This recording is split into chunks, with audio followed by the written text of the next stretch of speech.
بسم اللہ الرحمن الرحیم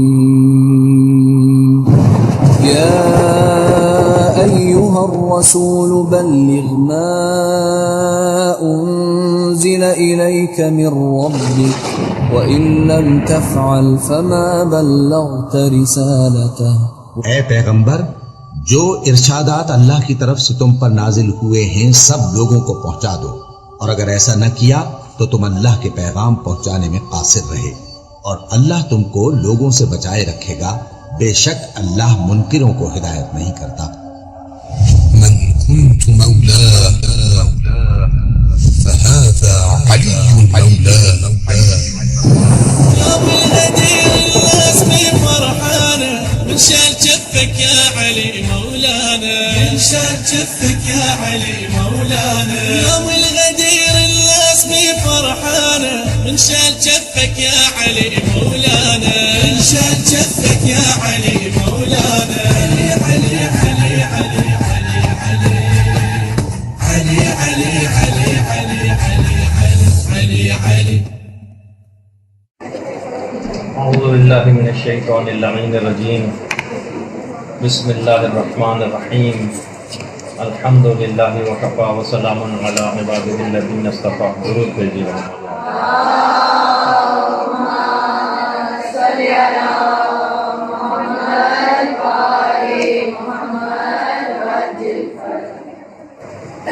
سب سے پہلے تو ہم پروردگار عالم کا لاکھ لاکھ شکر ادا کرتے ہیں کہ اس نے اس عظیم 18 ذی الحج کے دن ہم کو یہ سعادت عطا کی کہ ہم سب لوگ جمع ہو کر اس دن کے متعلق گفتگو کر سکیں.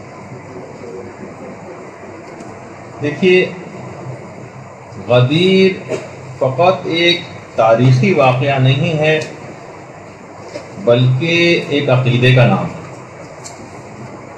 غدیر گلشن توحید کے غنچوں کو سیراب کرنے والا پانی ہے.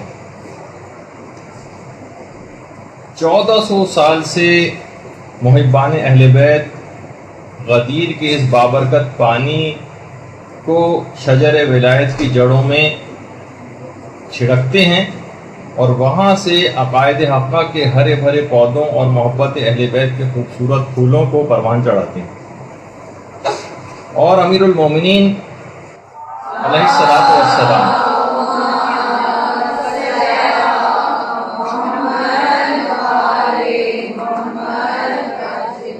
سے بغض و عداوت رکھنے والوں سے اظہار برات کر کے اطراف کے کانٹوں اور شوریدہ زمین کی بنیادوں کو اکھاڑ پھینکتے.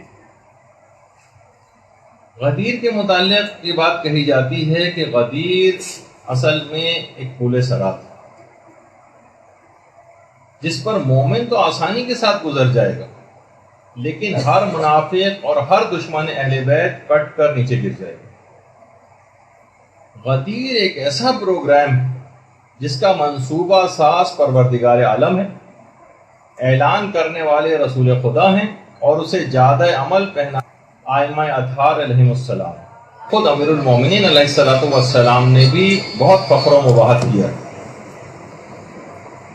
اور جب ایک شخص آیا اور آ کر آپ سے اس نے کہا کہ پیغمبر اسلام کی طرف سے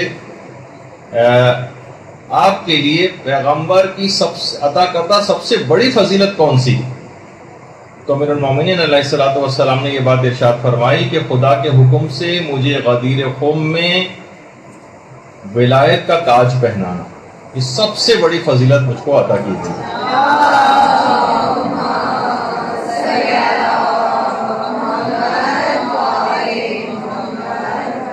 باقاعدہ کتاب سلیم ابن قیس الہلالی، ان کی اس کتاب کے اندر بھی حدیث نمبر 60 کے ذیل میں یہ روایت جو ہے بیان کی گئی. اور کتاب سلیم ابن قیس الہلالی کا اردو ترجمہ بھی اسرار آل محمد کے نام سے ہو چکا. اچھا، خود آپ لوگوں کے لیے انتہائی فضیلت کا باعث ہے آج کا دن.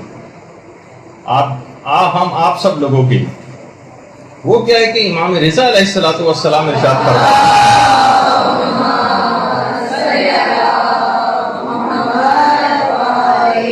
کہ امیر المومنین جن کی ولایت کو قبول کرنے والوں کی مثال آدم کے سامنے فرشتوں کے سجدہ کرنے کی مانند، اور جنہوں نے روز غدیر آپ کی ولایت کا انکار کیا ان کی مثال شیطان کی سی ہے کہ جس نے آدم کے سامنے سجدہ کرنے سے انکار کر دیا۔ یعنی ہم آپ لوگ جو کہ مولا کی ولایت کے اوپر عقائد مکمل طور پر ایمان رکھتے ہیں، ان کی مثال آدم کو سجدہ کرنے والے فرشتوں کی مانند قرار دی گئی۔ اور صرف یہی نہیں کہ انسانوں ہی کو فقط جو ہے انہی کے سامنے ولایت امیر المومنین پیش کی گئی، بلکہ کائنات کی ہر چیز پر ولایت امیر المومنین پیش کی گئی، ہر چیز پر، حتیٰ کہ آسمانوں تک کے اوپر پیش کی گئی۔ جب یہ ہمارے 8ویں امام یہ بات ارشاد فرماتے ہیں کہ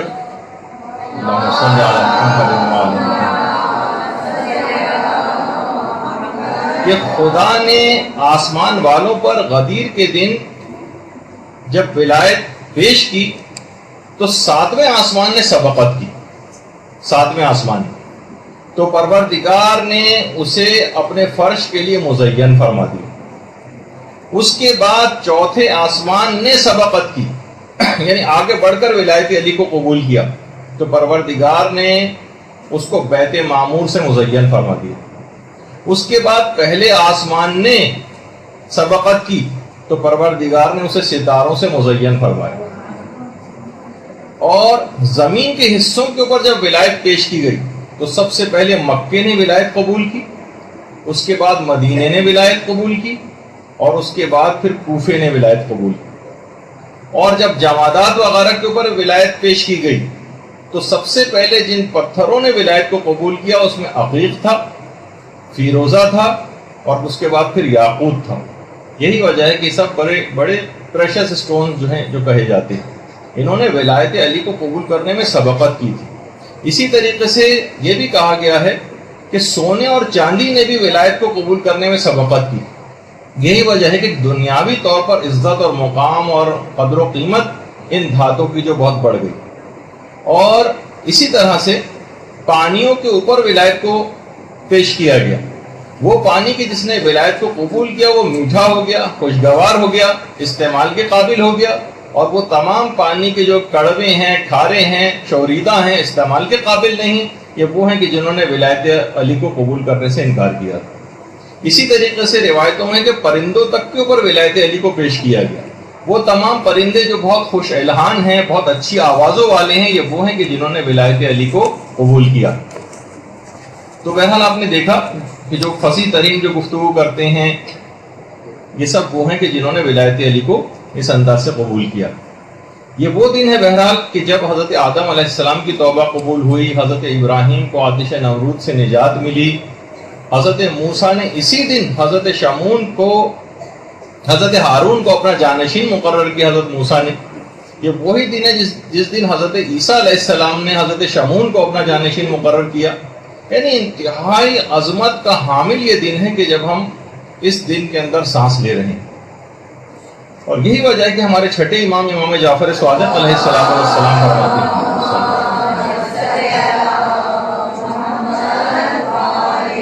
امام فرماتے ہیں کہ شاید کوئی یہ گمان کرے کہ خدا نے غدیر سے زیادہ بھی کسی اور دن کو محترم قرار دیا ہے۔ نہیں، خدا کی قسم نہیں، نہیں خدا کی قسم نہیں، نہیں خدا کی قسم نہیں۔ یہ وہ امام ہے کہ جس کا لقب ہی صادق ہے۔ وہ کہتے ہیں اگر کوئی شخص گمان کرتا ہے تو وہ اپنے گمان میں حق نہیں ہے، اس دن سے زیادہ کوئی دن خدا کے نزدیک محترم نہیں۔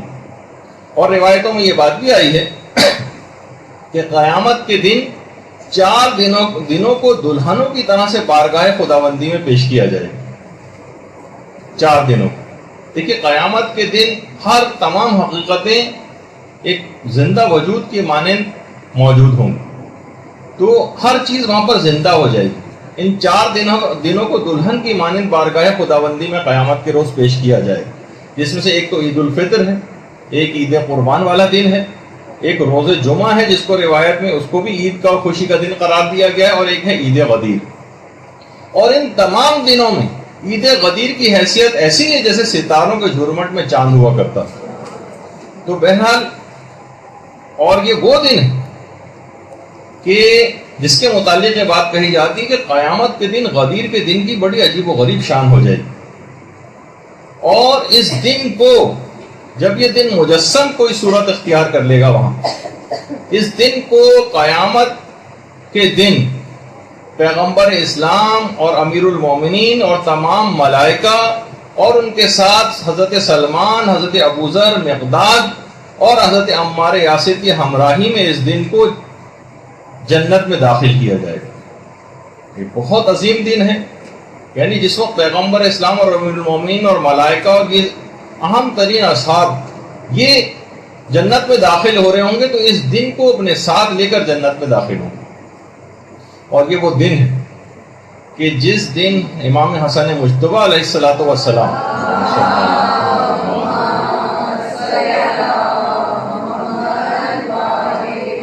امام حسن کے گھر جشن منایا جاتا تھا، اور خود امیر المومنین علیہ الصلوۃ والسلام بھی اس جشن میں تشریف لے جاتے تھے۔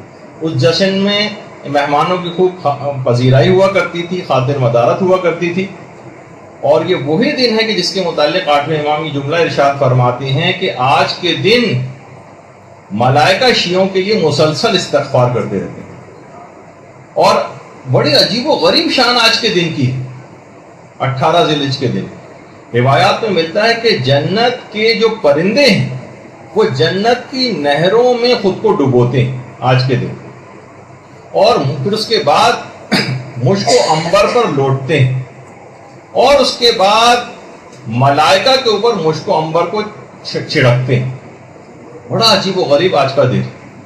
دیکھیے کیوں نہ ہو یہ عظیم دن کہ ولایت علی کے بغیر جنت میں داخلہ ناممکن،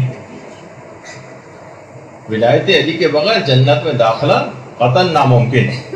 بہت سارے سلسلے میں واقعات وغیرہ بھی بیان کیے گئے ہیں، کیونکہ ابھی آگے چل کر ہو سکتا ہے کہ ہم اپنی گفتگو میں ذکر بھی کریں۔ تو بہرحال آج کے دن کی آسمانوں میں بہت ہی عجیب و غریب قسم کی حالت ہوتی ہے۔ ہمارے چھٹے امام، امام جعفر صادق علیہ الصلوۃ والسلام ارشاد فرماتے ہیں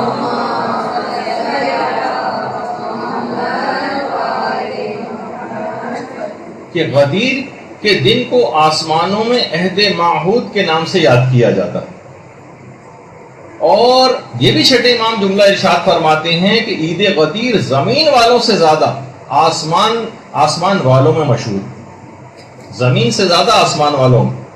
جیسے کہ ابھی میں نے اس سے پہلے ذکر کیا کہ ولایت علی کے بغیر کیونکہ جنت میں داخلہ ناممکن۔ ایک عالم گزرے ہیں ہمارے، بہت تبلیغ کے لیے مختلف گاؤں دیہات وغیرہ جایا کرتے تھے، وہ کہنے لگے جب ایک دفعہ میں ایک گاؤں میں گیا تو وہاں میں نے دیکھا کہ بہت ہی شاندار ایک بزرگ تھے، لیکن وہ مذہب حقہ پر نہیں تھے، اور ولایت علی کو انہوں نے قبول نہیں کیا تھا۔ تو کہنے لگے کہ میں بہت دن وہاں پر اس گاؤں کے اندر مہمان رہا، لیکن میں ان کو مذہب حق قبول کرنے کے لیے قائل نہیں کیا۔ میں اپنے گاؤں واپس آ گیا، لیکن اتنی نورانی ان کی شخصیت تھی، میں بڑا افسوس کرتا رہا کہ کم سے کم ان کی اتنی بوڑھے اور بزرگ ہو گئے ہیں، مجھے کم سے کم پیغام حق ان تک پہنچا دینا چاہیے تھا۔ کہہ رہے ہیں کہ بہرحال مجھے بڑا افسوس ہوا، مجھ سے رہا نہیں گیا، میں اپنے شہر سے دوبارہ اسی گاؤں میں واپس گیا کہ نہیں، مجھے پیغام حق کو ان کو پہنچانا، اتنی نورانی شخصیت ہے ان کی کہ اگر یہ ولایت علی قبول کر کے یہ بغیر دنیا سے چلے گئے تو بڑا نقصان ہوگا۔ کہہ رہے میں جب ان کے گاؤں میں پہنچا تو دیکھا کہ اور سنا جا کر لوگوں سے پتہ چلا وہ بزرگ انتقال کر گئے۔ مجھے بڑا افسوس ہوا، میں نے ان کے بیٹوں سے کہا کم سے کم مجھے ان کی قبر پر ہی جا کر پہنچا دیں۔ بیٹے مجھے ان کی قبر پر لے گئے، وہاں میں نے فاتحہ خوانی وغیرہ کی، لیکن بہت ہی افسوس سے ہاتھ ملتا ہوا جب گھر واپس آیا اور رات کو آ کر سویا تو میں نے خواب میں دیکھا کہ ایک بڑی عجیب و غریب سی جگہ ہے، اور وہاں کچھ مسند بچھی ہوئی جس پہ وہی بزرگ کچھ نورانی شخصیات کے ساتھ بیٹھے ہوئے ہیں، اور ان کے بالکل پیچھے ایک شیشے کی ایک دیوار ہے، اور اس دیوار کے بالکل پیچھے ایک اتنا زبردست اور حسین منظر ہے جس طرح سے جنت ہوا کرتی. یہ جنت کا کانسیپٹ دماغ میں آتا ہے. ان بزرگ نے مجھے دیکھا اور مجھے اپنے پاس بلایا اور کہا کہ آپ کی جو پریشانی میرے متعلق تھی وہ بالکل وجہ تھی، لیکن میرے دل میں محبت اہل بیت پائی جاتی تھی. تو یہاں پر قبر میں میرے لیے اس بات کا، یہ جو اطراف میں آپ کو بیٹھے ہوئے نظر آ رہے ہیں یہ ملائکہ ہیں جو مجھے ولایت علی کی تعلیم دے رہے ہیں، اور جب میں اس ولایت علی کی تعلیم کو مکمل کر لوں گا تو شیشے کے پیچھے جو جنت نظر آ رہی ہے میں اس میں چلا جاؤں گا.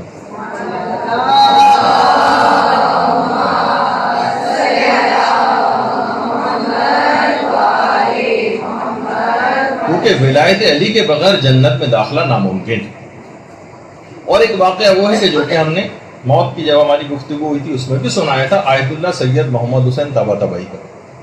بیچ میں ذکر آ گیا تو مجھے یہ بات یاد آ گئی تو ذکر کرتا ہوا جا رہا ہوں، اگرچہ بیچ میں اس کا آنا نہیں تھا ذکر، لیکن بہرحال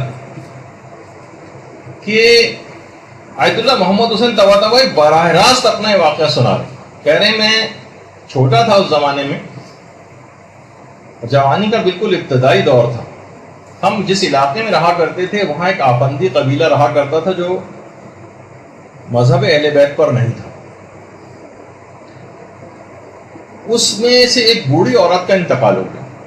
اس بوڑھی عورت کی ایک بچی تھی، ایک بیٹی اس کی، ماں سے اتنی زیادہ جذباتی وابستگی رکھتی تھی کہ اس نے رو رو کے اتنا برا حال کیا اور ایسی دیوانہ وار کیفیت ہو گئی کہ ماں کو کسی صورت چھوڑ نہیں رہی. یہاں تک کہ ماں کو جب قبر میں لٹایا تو اس کی اتنی بری حالت ہو گئی کہ لوگوں نے گمان کیا کہ اگر اس کو ماں کے ساتھ نہیں رہنے دیا گیا تو یہ خود اسی وقت کہیں نہ مر جائے. تو لوگوں نے، علاقے کے لوگوں نے مشورہ کیا آپس میں اور کہا کہ ٹھیک ہے جب نہیں چھوڑ رہی ہے تو ایسا کرتے ہیں کہ قبر کو مکمل بند نہیں کرتے، تھوڑا سا حصہ کھلا رکھتے ہیں تاکہ ہوا اندر جاتی رہے، جب تھوڑا اس کو قرار آ جائے گا تو خود ہی باہر آ جائے گی. بہرحال شام کے وقت دفن کیا گیا تھا اس کو. رات کو لوگ اپنے گھر آ گئے کہ تھوڑا سا، اس زمانے میں اتنے زیادہ ڈر و خوف کا سما قبرستانوں میں اس لحاظ سے نہیں ہوتا تھا. اس کو بہرحال چھوڑ دیا قبر میں ماں کے ساتھ. یہ خود، اچھا یہ الگ سے کوئی واقعہ نہیں، آیت اللہ سید محمد حسین طباطبائی نے خود یہ واقعہ کہا کہ ہمارے اپنے محلے میں پیش آیا. کہہ رہے اگلے دن جب لوگ اس کو گئے، اس کو لڑکی کو دیکھنے کے لیے، اس کو نکالنے کے لیے، تو دیکھا جب کہ بہت ہی عجیب و غریب منظر ہے. وہ لڑکی جو کہ جوان تھی کسی گڑیا کی جیسی شکل کے اندر تبدیل ہو گئی، چہرے پہ جھریاں پڑ گئی اور سر کے سارے بال سفید ہو چکے. اس سے پوچھا یہ کیا ماجرا، یہ کیا حال تمہارا ہو گیا؟ کہا کہ جب رات ہوئی آپ لوگ سب چلے گئے تو اس وقت اچانک سے قبر میں کچھ شخصیات تشریف لائیں اور میری ماں سے آ کر سوال و جواب کرنے شروع کی. تیرا رب کون ہے، تیرا رسول کون ہے، تیری کتاب کون سی ہے، تیرا قبلہ کون سا ہے، تیرا نبی کون ہے. یہاں تک کہ جب اس عورت سے یہ پوچھا ان شخصیات نے کہ تیرا امام کون ہے، تو وہ عورت خاموش ہو گئی، کیونکہ مذہب اہل بیت پر نہیں تھی، ولایت علی کو نہیں مانتی تھی. وہ خاموش ہو گئی.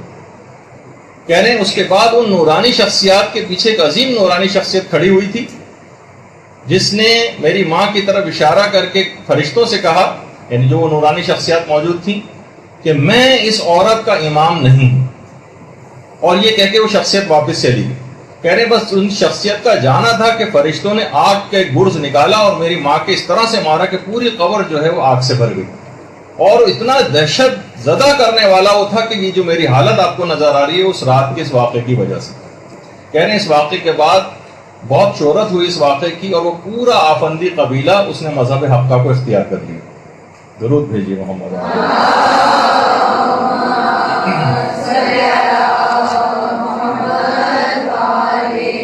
تو اس اعلان ولایت کو قبول کیے بغیر جنت میں داخلہ ناممکن ہے اور عذابوں کا سلسلہ قبر ہی کے ساتھ شروع ہو جاتا ہے جو امیر المومنین کی ولایت کا دل سے اقرار نہیں کرے. تو ابھی ہم جو گفتگو کر رہے تھے کہ غدیر کے دن کی آسمانوں میں بڑی شہرت ہے، اور یہ بھی ہمارے 8ویں امام یہ جملہ ارشاد فرماتے ہیں کہ غدیر کا وہ دن ہے کہ جس دن خدا جبریل امین کو بیت معمور کے سامنے اپنی کرامت کی تختی نصب کرنے کا حکم دیتا ہے. جبریل امین کو بیت معمور کے سامنے اپنی کرامت کی تختی لگانے کا حکم دیتا ہے.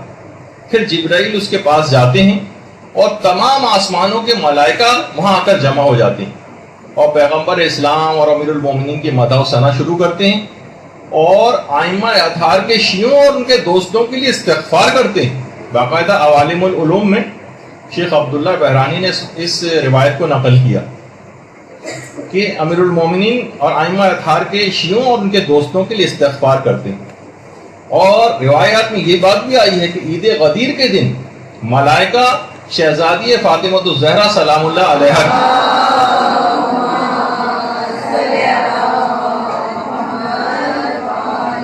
شہزادی کونین کی نچھاور کے تحفے ایک دوسرے کو ہدیہ دیتے ہیں.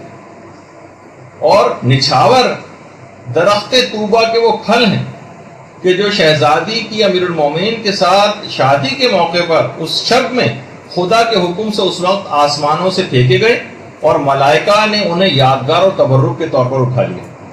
بحر الانوار کی 43ویں جلد میں اس شہزادی کی شادی کے موقع پر اس نچھاور کا تفصیل کے ساتھ تذکرہ. اور موت کی جب گفتگو جب عالم آخرت اور جنت کے قریب جب اور میدان قیامت کی گفتگو ہوئی تھی اس میں بھی ہم نے درخت طوبہ کی تفصیل بتاتے ہوئے اس کا تذکرہ کیا تھا. تو بہرحال اچھا اس کے بعد جب غدیر کا دن اختتام پذیر ہوتا ہے جیسے کہ اب سے چند گھنٹے بعد اختتام ہو جائے گا تو ایک ندا آتی ہے فرشتوں کو کہ اپنے اپنے درجات اور مراتب میں واپس لوٹ جاؤ. اور لوگوں کے لیے بھی یہ بات ہوتی ہے کہ تم رسول خدا اور امیر المومنین کے اس احترام کی وجہ سے اگلے سال آج کے دن تک ہر لغزش اور ہر خطرے سے امان میں رہو. بحر الانوار کی جلد نمبر 37 کے اندر پوری ان روایات کا تذکرہ. اور یہ وہ دن ہے کہ جس دن کے متعلق ہزاروں کتابیں لکھی جا چکی ہیں, ہزاروں آرٹیکل اس دن کے متعلق لکھے جا چکے ہیں, خاص طور پر وہ علماء کہ جن کا غدیر کے سلسلے میں بہت ہی ایکسیپشنل کام, بڑا تخصصی کام ہے, اس میں خود علامہ مجلسی شامل ہے. اس کے علاوہ علامہ میر حامد حسین لکھنوی ہندی جو انڈیا کے بہت ہی مشہور بڑے شیعہ عالم دین تھے, ان کا کام بہت زیادہ ہے, ناقابل فراموش ہے. اور اسی طرح سے سب سے نمایاں اور بہترین کام علامہ عبد الحسین الامینی کا ہے کہ جنہوں نے الغدیر کے نام سے کتنی معرکۃ الآراء کتاب لکھی. ان کا واقعتاً ان علماء کا کام ناقابل فراموش. تو بہرحال دیکھیے کہ واقع غدیر جو ہے یہ ایک عظیم تاریخی واقعہ ہے جو کہ 18 ذی الحجہ کے دن 10 ہجری کو اور 21 مارچ کے دن اور جمعرات کا وہ روز تھا کہ جب یہ واقعہ پیش آیا اور مقام غدیر خم میں یہ واقعہ پیش آیا. مقام غدیر خم دیکھیے غدیر کے متعلق علماء یہ فرماتے ہیں کہ بعض علماء کا یہ بھی نظریہ ہے کہ غدیر اصل میں ایک چشمے کا نام تھا. اور اب معلوم نہیں کچھ عرصے پہلے تک یعنی یہاں پر ایک پانی کا چشمہ سا جمع ہو جاتا ہے, چشمہ سا نکلتا بھی ہے اور مختلف علاقوں سے یا بارش وغیرہ کا پانی اس کے اندر آ کر جمع ہو جاتا ہے. تو غدیر ایک چشمے کا نام تھا. اور خم جو ہے وہ اس ریت کو کہتے ہیں جس پر لہریں پڑی ہوئی. خم وہ ریت جو کہ لہروں والی ریت ہوتی اور اسی کے کنارے کی چشمہ واقع تھی. اچھا غدیر کے لوگوں کے معنی بھی ایسے گڑھے کے جس میں بارش اور سیلاب وغیرہ کا پانی ایک مدت تک جمع رہے. باقاعدہ علامہ زمخشری نے بھی اس بات کو لکھا ہے اور ایک اور بات بھی کہی ہے کہ اس زمانے میں غدیر ایک رنگریز کا نام تھا. تو مختلف قسم کے سلسلے میں باتیں. بہرحال جو مقام غدیر ہے کہ مکے سے تقریباً 200 کلومیٹر دور ہے, 200 کلومیٹر. اور جو میقات احرام ہے, جو احرام پہننے کا ایک میقات ہے, جو لوگ یہاں سے جدہ جاتے ہیں ان کو جوفہ جانا پڑتا. یہ غدیر خم جہاں آپ کو گول دائرے کے اندر جو جگہ مینشن ہو رہی ہے اس کے اندر اس کے برابر میں آپ ایک جگہ دیکھ رہے ہیں جو جس پہ لکھا ہوا ہے جوفہ. یہاں پر جدہ جانے والے یہاں پر جا کر احرام باندھتے ہیں. اور یہ جوفہ میدان غدیر سے تقریباً 2 میل کے فاصلے پر.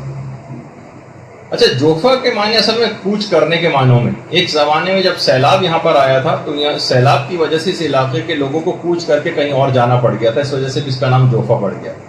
اور یہ جو واقعہ غدیر یہاں پر پیش آیا تھا اس واقعے کی یادگار میں ایک مسجد بھی یہاں پر بنائی گئی تھی کہ جو کہ مسجد غدیر کے نام سے تھی. اچھا، اس کے بعد پھر اس مسجد کو خلافت ثانیہ کے دور میں منہدم کر دیا گیا، ختم کر دیا گیا تھا اس مسجد کی یادگار کو. لیکن بعد میں امیر المومنین کی خلافت کے زمانے میں اس مسجد غدیر کو دوبارہ تعمیر کیا گیا تھا. اور اس کے بعد حاکم شام کا جب اپنا دور آیا تو اس نے 200 افراد کو بھیج کر اس پیغمبر اسلام کی اس یادگار کو شہید کروا دیا، اور یہ مسجد جو ہے وہ پھر زمین بوس ہو گئی. اور آج سے تقریباً 100 سال پہلے تک مسجد غدیر کے مقام پر قائم تھی، موجود تھی، اور لوگوں نے اس کو پھر دوبارہ سے تعمیر کر لیا تھا. مگر وہابیوں کے دوبارہ سے وہاں قابض ہونے کے نتیجے میں اور ان کی تمام کو آثار کو مٹانے کے عقیدے، نظریے اور دشمنی اہل بیت کی وجہ سے اس مسجد کو پھر منہدم کر دیا گیا، اور وہاں اس مسجد کے اب کوئی آثار باقی نہیں. اور آج کل بھی اگر کوئی حاجی حضرات وہاں پر جاتے بھی ہیں تو میدان غدیر اور اس طرف جانا وہ ایک ممنوع زیارت ہے، اور وہاں کسی کو جانے کی قانوناً اجازت نہیں. اچھا، ایک بات اس میں اور بتا دی جائے کہ اعلان غدیر کوئی ایک عام حکم نہیں تھا. دیکھیے، اس سے پہلے جتنے بھی احکامات ہوتے تھے وہ پیغمبر اسلام یا تو اپنے گھر میں وہ تمام احکامات دیتے تھے، یا پھر مسجد نبوی میں پیغمبر وہ تمام احکامات دیا کرتے تھے. یا تو مسجد نبوی میں احکامات ہوتے تھے یا گھر میں پیغمبر سارے احکامات دیتے تھے، اور پھر تمام افراد کو ان احکامات کی اطلاع دی جاتی تھی. لیکن یہ عجیب شان کا حامل اعلان تھا جس کے لیے کتنی دور دراز کی جگہ منتخب کی گئی. اور یہی وجہ ہے کہ ہمارے پانچویں امام محمد باقر علیہ السلام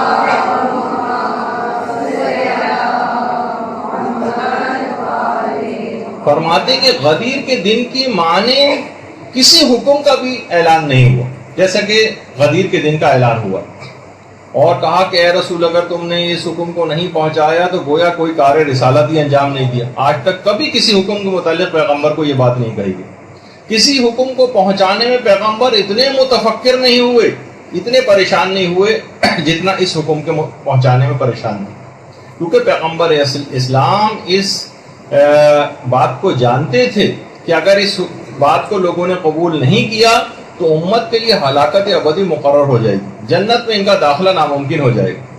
کسی بھی حکم کو بیان کرنے میں پیغمبر نے کبھی اتنے بڑے مجمع کا سہارا نہیں لیا اس سے پہلے، اتنا بڑا مجمع کہ ایک خاص وقت میں ایک خاص انداز سے پیغمبر نے تمام افراد سے اقرار لیا، اور اس سے پہلے کبھی اس طرح سے عہد اور کوئی بیعت نہیں لی تھی پیغمبر نے جس طرح سے اس دن لی.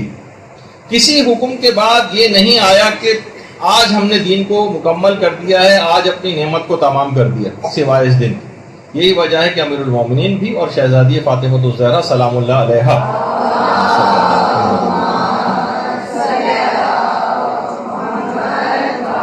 کا باقاعدہ یہ فرمان ہے کہ پیغمبر نے غدیر میں کسی کے لیے کوئی عذر باقی نہیں چھوڑا، کوئی عذر باقی نہیں چھوڑا. باقاعدہ بہار الانوار کی 28ویں جلد میں یہ دونوں معصومین کا فرمان. اچھا، تھوڑا سا ہم واقع غدیر کا صرف ایک آدھ پہلو اب تک آپ سنتی رہی ہیں، لیکن اس پورے واقعے کے اندر ہوا کیا تھا؟ اس وقت شیطانوں کی کیا حالت تھی؟ اس وقت آسمانوں کی کیا حالت تھی؟ اس وقت جبرائیل کیا کر رہے تھے؟ منافقین کیا آپس میں باتیں کر رہے تھے؟ پورا ایک سینیریو اور ایک واقعہ ہے جو بھی آپ کے سامنے ہم پیش کرنے والے ہیں. لیکن اس سے پہلے ایک بات کا ذکر کر دیا جائے، وہ یہ کہ دیکھیے پیغمبر اسلام کی اعلان ولایت سے پہلے پیغمبر نے کچھ تدبیریں کی. ایک تو پیغمبر نے مولا کے اوپر بچپن ہی سے ورکنگ شروع کر دی تھی. بنو ہاشم کا باقاعدہ بائیکاٹ کیا گیا تھا قریش کی طرف سے، اور سخت مالی مشکلات کا شکار تھے بنو ہاشم. حضرت ابو طالب علیہ السلام کثیر الاولاد تھے.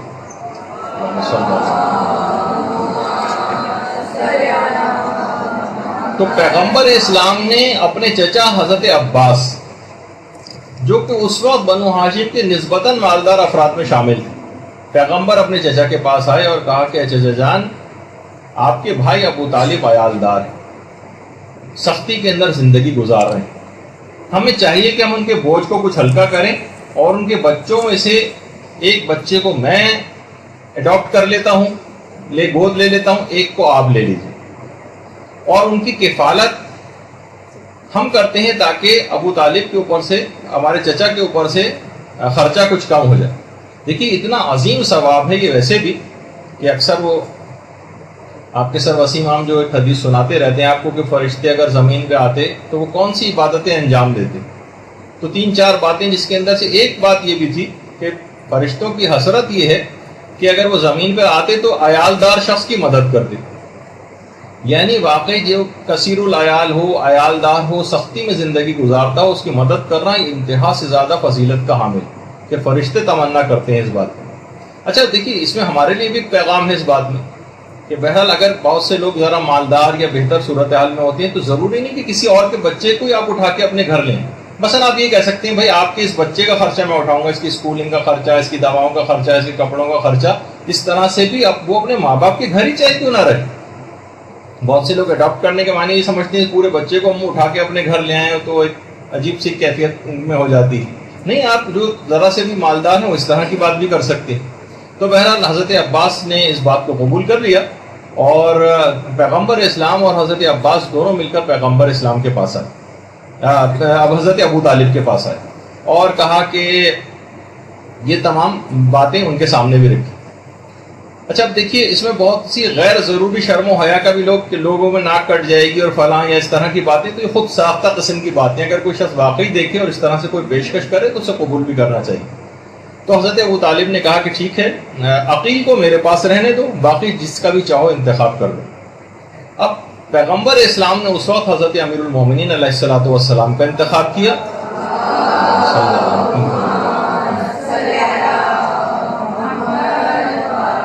اور پیغمبر اسلام کے چچا نے حضرت جعفر کا انتخاب کیا۔ بس اس وقت سے پیغمبر اسلام کے ساتھ ساتھ امیر المومنین رہے، اور امیر المومنین فرماتے ہیں کہ رسول خدا اور حضرت خدیجہ اس وقت خانہ کعبہ میں جب نماز کے لیے جاتے تھے تو انہوں نے تیسرا میرے علاوہ اور کوئی نہیں ہوتا تھا نماز کے لیے جب یہ لوگ جاتے تھے۔ اور پیغمبر اسلام جب پہاڑوں میں جایا کرتے تھے عبادت انجام دینے کے لیے تو اس وقت بھی میں جو ہے ان کے ساتھ ساتھ ہوا کرتا تھا۔ خود امیر المومنین ان دنوں کی یاد جب کرتے تھے تو نہج البلاغہ میں باقاعدہ فرماتے ہیں کہ تمہیں معلوم ہے کہ مجھ کو پیغمبر اسلام سے کس قدر قرابت اور قریبی منزلت حاصل ہے۔ مجھے بچپن سے ہی اپنی گود میں پیغمبر اسلام نے ایسے جگہ دی تھی کہ بس ہر وقت مجھے اپنے سینے سے لگائے رکھتے تھے، ہر وقت مجھے جب بھی ہوتا تھا مجھے اپنے بستر پر جگہ دیتے تھے اور مجھے ہر وقت اپنے کلیجے سے لگا کر رکھتے تھے۔ مسلسل اپنی خوشبو سے پیغمبر مجھے سرفراز فرماتے تھے، اپنے دانتوں سے غذا چبا چبا کر میرے منہ میں ڈالتے تھے۔ اور خود امیر المومنین فرماتے ہیں اپنے بچپن کے متعلق نہج البلاغہ میں کہ میں رسول کے پیچھے یوں رہتا تھا جیسے کوئی ناقہ یعنی اونٹنی کا بچہ اس کے پیچھے پیچھے رہتا۔ نہ انہوں نے میرے بیان کو کبھی جھوٹا پایا اور نہ میرے عمل کے اندر آج تک پیغمبر نے کوئی غلطی دیکھی، اور روزانہ پیغمبر اپنے اخلاق حسنہ کا ایک نمونہ روزانہ میرے سامنے پیش کرتے تھے اور مجھے کو اس پر عمل کرنے کی تلقین کرتے تھے۔ اور وہ سال جب پیغمبر غار حرا میں عبادت کے لیے تشریف لے جاتے تھے تو صرف میں ان کو دیکھتا تھا اور کوئی دوسرا دیکھنے والا نہیں ہوتا تھا۔ اس وقت رسول اور خدیجہ کے علاوہ اسلام کا کہیں گزر نہ ہوا تھا، ان میں تیسرا میں تھا۔ میں نور وحی رسالت کا مشاہدہ کرتا تھا، میں خوشبو رسالت سے اپنے دماغ کو معطر رکھتا تھا۔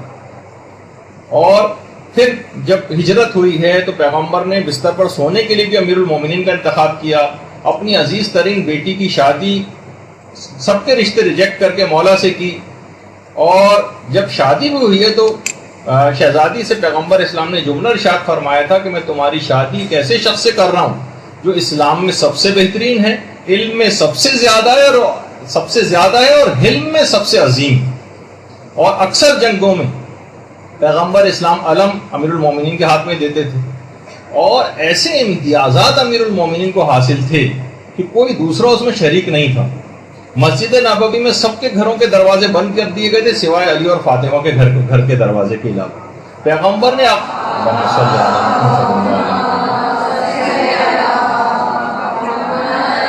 پیغمبر اسلام نے عقد اخوت جو ہے اپنا بھائی جو بنایا تو امیر المومنین کو بنایا، اور نہ جانے کتنے فضائل کا ایک انبار ہے۔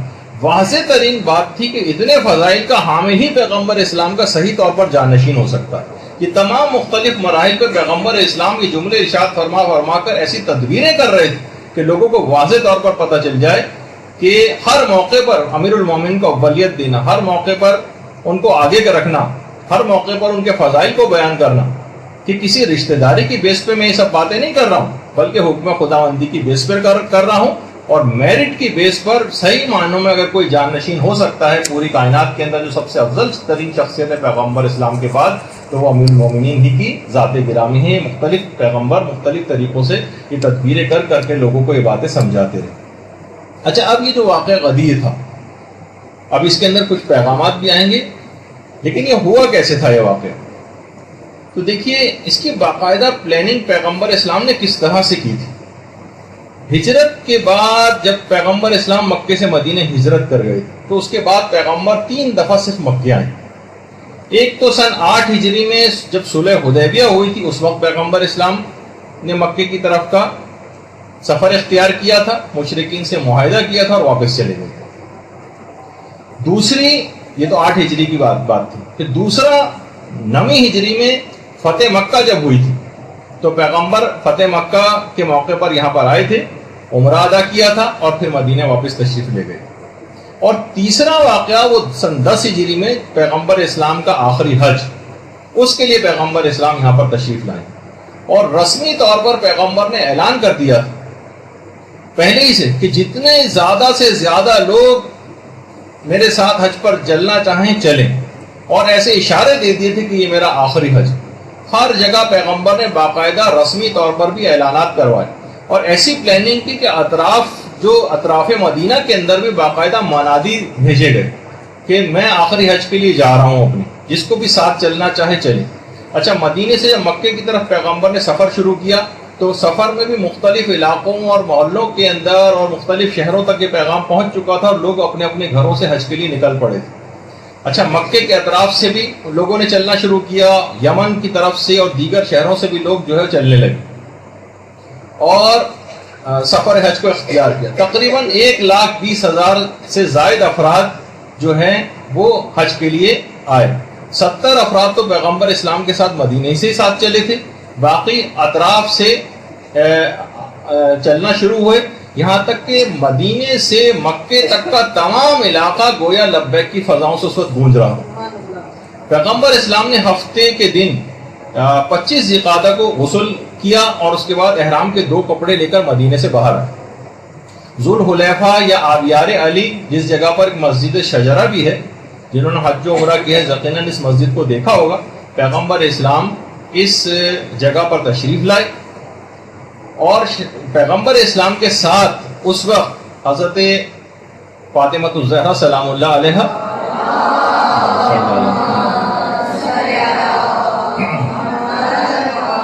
امام حسن علیہ السلام، امام حسین علیہ السلام، اور پیغمبر کی تمام ازواج جو تھیں وہ بھی پیغمبر کے ساتھ تھیں۔ سب کے سب اونٹوں پر سوار تھے، کجاووں پر سوار تھے، محملوں پر سوار تھے۔ یہاں پر ایک بات روک کے عرض کر دوں کہ بہت سے افراد آج کل ایک بات بھی سننے کو آتی ہے کہ ان لوگوں نے بلا وجہ حج کا اتنا شور لگایا ہوا، خاص طور پر خواتین کے لیے۔ شہزادی کونین نے کون سا حج کیا؟ تو ان کے لیے تفصیلی جواب تو بعد میں ہے۔ پہلے تو یہ کہ پیغمبر کا جو آخری حج ہے جس میں اعلان غدیر ہوا، اس میں شہزادی ساتھ تھی پیغمبر کی۔ تو یہ جو احمقانہ قسم کی جو باتیں کی جاتی ہیں، تو بہرحال تو پیغمبر نے مسجد شجرہ سے احرام باندھا اور مکے کی طرف چلنا شروع ہوا۔ مختلف منزلوں پر رکے، بعض افراد کے پاس سواریاں بھی نہیں تھیں، اور لوگوں نے بہت شکایت کی۔ جو مدینے سے مکے کی طرف جا چکے ان کو پتہ ہے کتنا لمبا سفر ہے، کیسی گھاٹیاں تھیں، رستے بھی بنے ہوئے نہیں تھے، روڈ بنے ہوئے نہیں تھے، یہاں ایئر کنڈیشن بسوں میں لوگ تھک جاتے ہیں، پیدل لوگ تھے، سواریاں نہیں تھیں۔ پیغمبر کے پاس ہر مشکلات کا اپنے اظہار کیا۔ پیغمبر نے کہا کہ تم اپنی کمروں کو باندھ لو اور تیز تیز چلو یا پھر دوڑو۔ لوگوں نے اس پر عمل کیا تو پیغمبر کے اس فرمان کے نتیجے میں کافی ان کو سکون ملا۔ اور پھر جمعرات کے روز پیغمبر سفر کرتے کرتے مکے اور مدینے کے درمیان ایک علاقہ ہے ابوا کا، جہاں پیغمبر اسلام کی اپنی والدہ گرامی کی قبر ہے، حضرت آمنہ علیہ السلام۔ درود بھیجیے محمد۔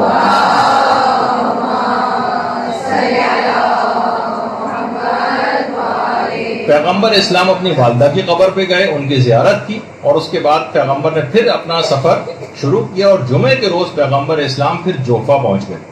جوفا جو ابھی اس سے پہلے بھی آپ کو دکھایا، اور جوفے کے بعد سے پھر پیغمبر اسلام ہوتے ہوتے اسی میدان غدیر سے گزرے جہاں حج کے بعد واپس آ کر اعلانات پیغمبر نے کی، اور غدیر خم سے گزرنے کے بعد اتوار کے روز اصفان ایک علاقہ ہے، وہاں رائٹ پہ یہاں پہ بورڈ بھی لگا ہوتا ہے آج کل اس میں کہ اصفان اس طرف ہے، تو اتوار کے روز اصفان پہنچے، پیر کی رات کو صرف ایک علاقہ ہے وہاں پہنچے، اور پھر منگل 5 ذی الحجہ کو پیغمبر اسلام مکے پہنچ گئے، مکے۔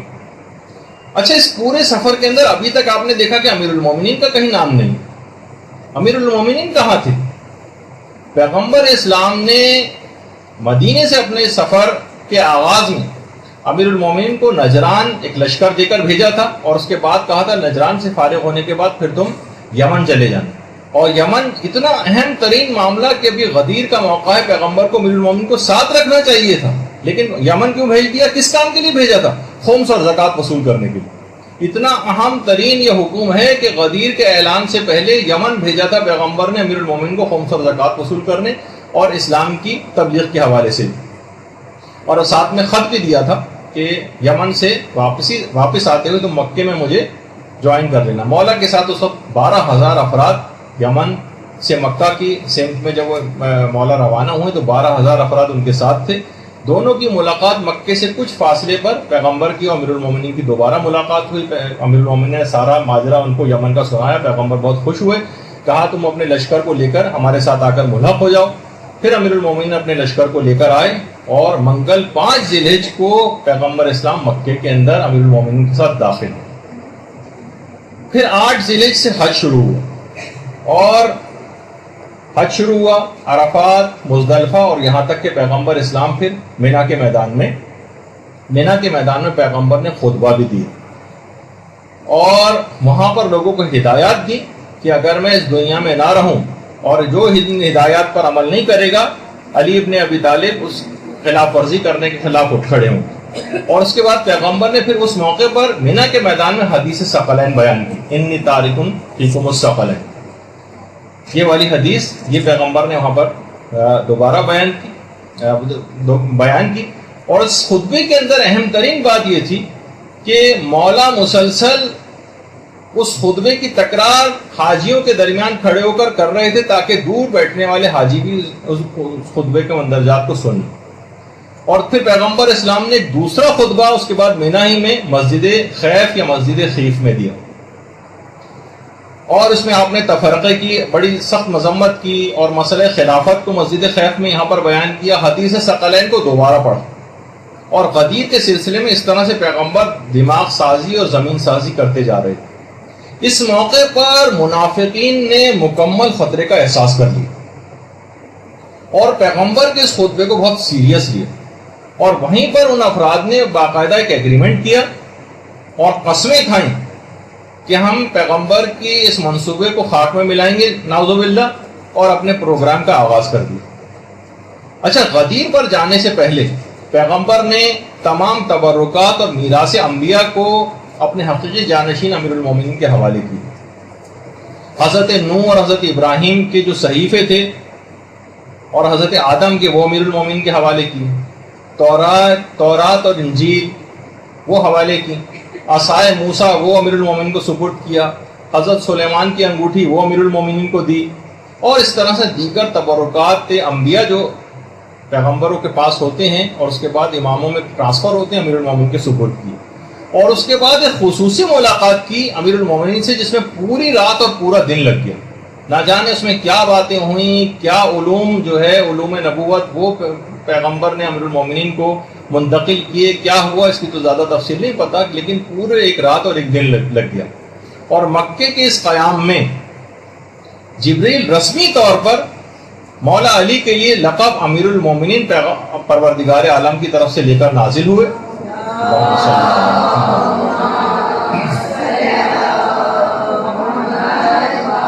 پیغمبر اسلام نے باقاعدہ لوگوں کو حکم دیا کہ ایک ایک شخص امیر المومنین کے پاس جائے اور انہیں السلام علیکہ یا امیر المومنین کہہ کر مخاطب کرے۔ اس طرح پیغمبر اسلام نے اپنی زندگی میں اپنے تمام صحابہ سے مولا کے لیے امیر المومنین کے لقب کا اعتراف اور اقرار جو ہے وہ لے لیا۔ اس موقع پر بہت سی چیزیں ظاہر ہے کہ صحابہ بھی کلیریفائی کرنے کی کوشش کرتے تھے. حضرت ابوبکر اور حضرت عمر نے پیغمبر سے آگے کہا کہ پیغمبر اسلام کیا یہ حق خدا اور اس کے رسول کی طرف سے یا مثلا آپ کی طرف سے؟ تو اس وقت پیغمبر اسلام نہایت غصے ہوئے اور کہا کہ یہ حق خدا اور اس کے رسول کی طرف سے اور خدا نے مجھے اس کا حکم دیا. اور اس کے بعد پھر ظاہر ہے کہ اعمال مکہ وغیرہ وہ سب جو ہے وہ انجام دیے گئے. اور اس کے بعد مکے والوں کی بڑی شدید خواہش تھی. تقریباً 12 سال سے پیغمبر اسلام مکے سے دور تھے اور کہا کہ پیغمبر کچھ عرصہ ہمارے پاس قیام کریں. پیغمبر اسلام اتنا اہم ترین یہ اعلان تھا کہ پیغمبر نے بالکل انتظار نہیں کیا. 12 سال ہو گئے تھے لیکن پیغمبر نے بالکل انتظار نہیں کیا اور ایک سخت ترین حکم آ گیا کہ محتاجوں اور معذور افراد کے علاوہ کوئی شخص بھی مکے کے اندر نہ رہے اور سب کے سب لوگ مقام غدیر خم کی طرف جو ہے وہ حرکت شروع کریں. مقام غدیر دیکھیے مکے سے واپس آتے ہوئے غدیر ایسی جگہ کے اوپر واقع ہے, ایسا مقام ہے کہ جہاں سے حاجی حضرات اپنے راستے تبدیل کیا کرتے تھے.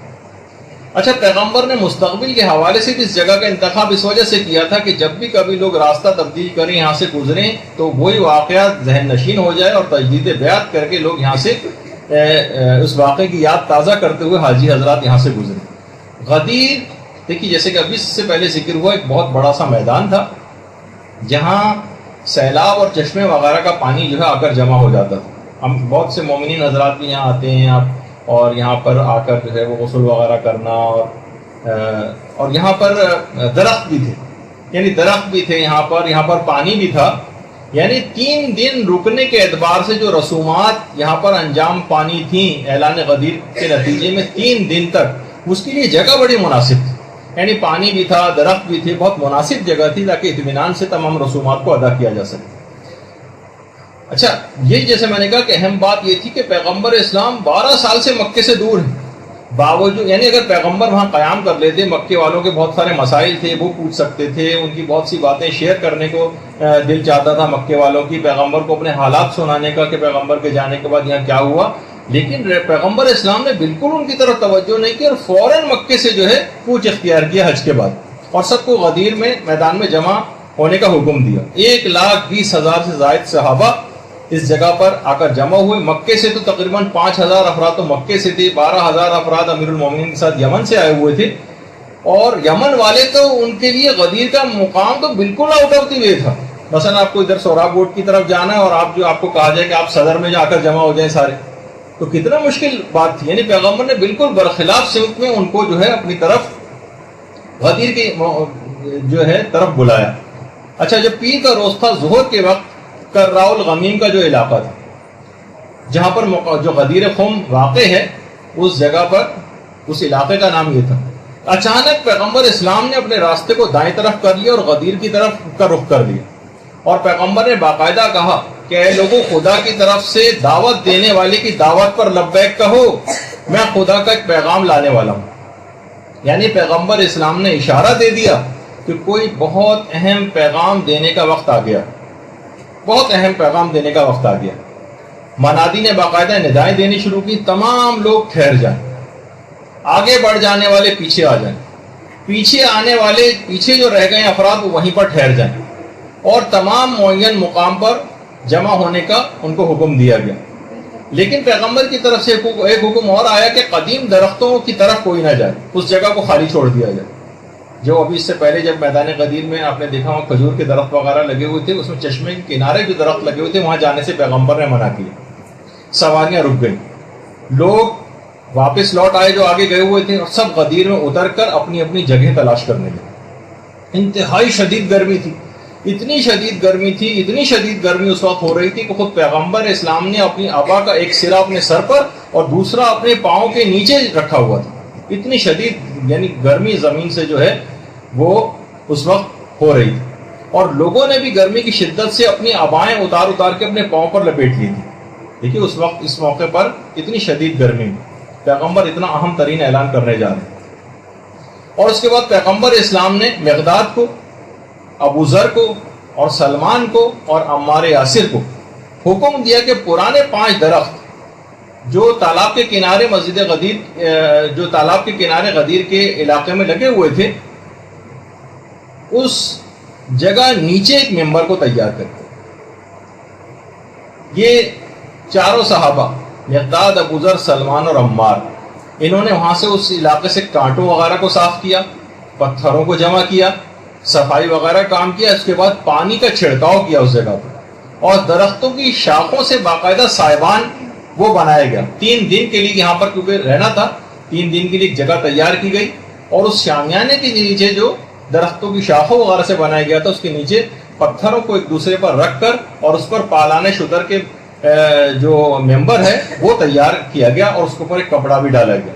ویسے تو میں نے کسی کتاب کے اندر تو نہیں پڑھا، البتہ ایک ذاکر یہ بیان کر رہے تھے، ہو سکتا ہے اس کا ریفرنس کسی جگہ ہو، کہ پیغمبر نے پالان شتر یعنی جو اونٹ کے اوپر جو وہ ہوتے ہیں جس پہ بیٹھا جاتا ہے پالان، اس کو انہیں ایسے افراد کے اتار کر وہاں پر رکھے تھے کہ جن کے متعلق ایک امکان پایا جاتا تھا کہ یہاں سے فرار اختیار نہ کر دیں، چھوڑ کے نہ چل جائیں اس جگہ. مثلا کہا جاتا ہے نا کہ اگر کسی شخص کو روکنا ہے تو اس کی گاڑی کی چابیاں لے کے اپنے پاس رکھ لی جائیں. تو بہرحال کسی کتاب میں تو نہیں پڑھا، ایک ذاکر نے البتہ پڑھا تھا، ہو سکتا ہے کوئی ریفرنس اس کا ہو. تو اس طرح سے باقاعدہ ایک ممبر بنایا گیا، اور اس کے اوپر ایک چادر یا کوئی کپڑا جو ہے وہ ڈال دیا گیا. اچھا، ممبر کو بالکل مجمع کے درمیان میں بنایا گیا تھا یہاں اس وجہ سے تاکہ ہر شخص پیغمبر اسلام کو دیکھ لے اور ہر شخص پیغمبر اسلام کی تمام گفتگو کو بھی سن لے. اور درمیان میں کچھ لوگ کھڑے کیے گئے تھے مجمع کے کہ پیغمبر اسلام جو کہیں وہ بات دوسروں آگے تک پیچھے تک پہنچاتے جائیں. کتنی زبردست پلاننگ جو ہے اس کے ساتھ ہوئی. اچھا، لوگ بہت شدت کے ساتھ انتظار کر رہے تھے، اور باقاعدہ اس وقت منادی نے ندا دی کہ اب نماز جماعت قائم ہوگی، نماز کا وقت آ گیا تھا. لوگ اپنی صفیں جو ہیں وہ درست کرنے لگے. پیغمبر اسلام جو تھے اپنے خیمے سے باہر آئے، اور اس کے بعد نماز جماعت کی امامت پیغمبر نے میدان غدیر میں فرمائی.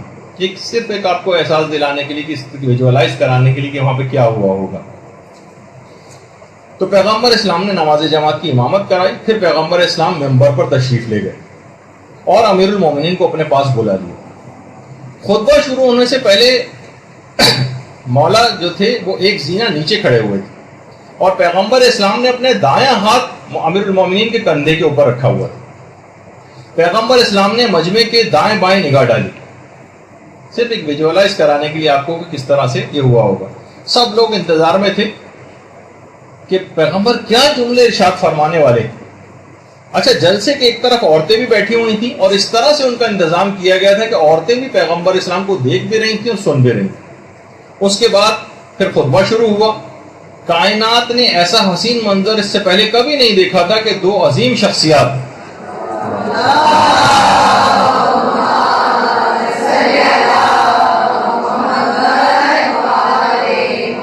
ایک 1,20,000 صحابہ کا مجموعہ بالکل منتظر کہ پیغمبر کیا بات کہنے والے. چشم فلک نے منظر اس سے پہلے کبھی نہیں دیکھا تھا. 1,24,000 انبیاء کی پچھلی 6,000 تاریخ میں کسی نبی کی تقریر کے لیے اتنا بڑا مجمع آج تک کبھی اکٹھا نہیں ہوا تھا کائنات کی تاریخ میں. 1 گھنٹہ تقریباً پیغمبر اسلام کا وہ خطبہ وہاں پر جاری رہا، جس میں سے ہمیں صرف من کنتو مولا وغیرہ کے علاوہ کوئی کسی دوسرے جملے کا علم بھی نہیں. پورا خطبہ پڑھنا چاہیے، کچھ مندرجات میں اس کے ذکر کروں گا. علماء نے پورے خطبہ غدیر کو 11 حصوں میں تقسیم کیا. ایک حصے میں پروردگار کی حمد و ثنا بیان کی تھی، اور پھر اس کے بعد بیان کیا کہ مجھے امیر المومنین حضرت علی علیہ السلام کے سلسلے میں ایک اہم پیغام تم کو دینا ہے، اور اگر میں نے یہ کام نہیں کیا تو گویا کوئی کار رسالت انجام نہیں دیا، اور میں خدا کے عذاب سے بہت ڈرتا ہوں. اور پھر قیامت تک آنے والے 12 اماموں کی امامت کا باقاعدہ اس خطبے کے اندر پیغمبر اسلام نے اعلان کیا. اور پھر مولا کے ہاتھوں کو اپنے ہاتھ میں بلند کیا اور فرمایا من کنت مولا ہو فہذا علی مولا.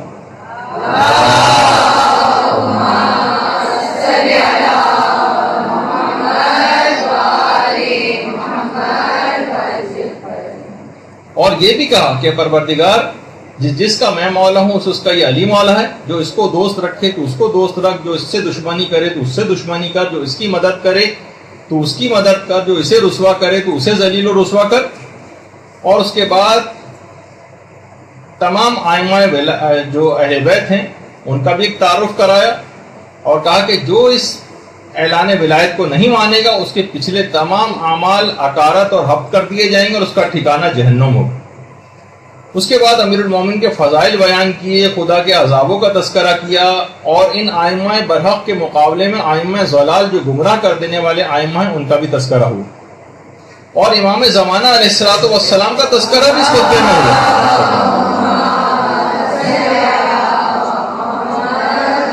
اور ان کے اوصاف جو وہ بیان کیے گئے، اور ہاتھوں کو بلند کر کے گویا آنے والی نسلوں تک اس پیغام کو پہنچا دیا کہ کسی کو اس کے بعد پھر کوئی ابہام نہ رہے۔ من کن تو مولا ہو والا، یہ چھوٹا سا جملہ یہ پوری کائنات کو اپنے اندر سموئے ہوئے، اور ہاتھوں کو بلند کر کے پیغمبر اسلام نے اپنے قول کو ایک فعل کی شکل بھی دے دی۔ اب ہو سکتا تھا کہ فردن 1,20,000 صحابہ سے بیعت لینا فردن ممکن نہ ہوتا، بہت سے ہو سکتا ہے کہ حاضر ہی نہ ہوتے اور ادھر ادھر کی باتیں کر کے نکل جاتے، کوئی بہانہ کر دیتے، تو پیغمبر اسلام نے اس کی بھی تدبیر جو ہے وہ کر رکھی تھی، اور کہا کہ ایھا الناس، اتنے کم وقت میں اتنی بڑی تعداد کا بیعت کرنا ممکن نہیں ہے، جو میں کہنے جا رہا ہوں اس کی تکرار کرتے رہو اور کہو کہ ہم نے اس مدعا پر آپ کی بیعت کر لی ہے، اور اس سلسلے میں ہم دل و جان سے اور اپنی زبانوں سے اور اپنے ضمیروں سے اور اپنے ہاتھوں سے ہم نے عہد و پیمان لے لیا ہے کہ جو شخص ہاتھوں سے بیعت کر چکا ہے وہ ہاتھ سے، اور جو ہاتھ سے بیعت نہیں کر سکا ہے وہ زبان سے اس بات کا اقرار کر چکا ہے۔ اور جیسے ہی پیغمبر نے اپنے خطبے کو ختم کیا تو بہت اختصار کے ساتھ، میں نے اتنا طویل خطبہ بس ایسی چند جملوں کے اندر گفتگو آپ کو آگے بڑھاتے یہاں تک لے کر آیا، خطبے کے اختتام پر مبارکبادوں کا ایک سلسلہ شروع ہو گیا، ہر طرف سے لوگ چاروں اطراف سے امیر المومنین کی طرف مبارکباد کے لیے ممبر کی طرف بڑھنے لگے، سب مبارکباد دے رہے تھے، اور پیغمبر اسلام یہ فرما رہے تھے کہ الحمدللہ الذی فضلنا علی جمیع العالمین، اور مجمع سے بڑی عجیب و غریب تہنیت کی آوازیں نکل رہی تھیں، ہاں ہم نے سن لیا ہے، ہاں ہم دل و جان سے اور اپنی زبانوں سے اپنے ہاتھوں سے اطاعت کرتے ہیں۔ مجمع سے جو آوازیں اس وقت اٹھ رہی تھیں، ان کے شور نے اجتماع کی شان و شوکت کو ایک عجیب رنگ دے دیا تھا، اور ایک جشن کا سا ایک سما تقریباً وہاں پر پیدا ہو گیا تھا۔ پیغمبر نے اس سے پہلے بڑی سے بڑی فتح، حتیٰ کہ فتح مکہ، ان فتحنا لک فتحا مبینا، جسے فتح مبین کا آگے وہ جملے ارشاد فرمائے جو کبھی اتنی بڑی فتح مکہ میں بھی ارشاد نہیں فرمائے تھے۔ پیغمبر اسلام کہہ رہے تھے ہن اونی، مجھے مبارکباد دو، مجھے تہنیت پیش کرو، خود سے پیغمبر آگے بڑھ کر کہہ رہے تھے لوگوں سے، اس لیے کہ خدا نے مجھ سے نبوت اور میرے اہل بیت سے امامت کو مخصوص کر دیا۔ پیغمبر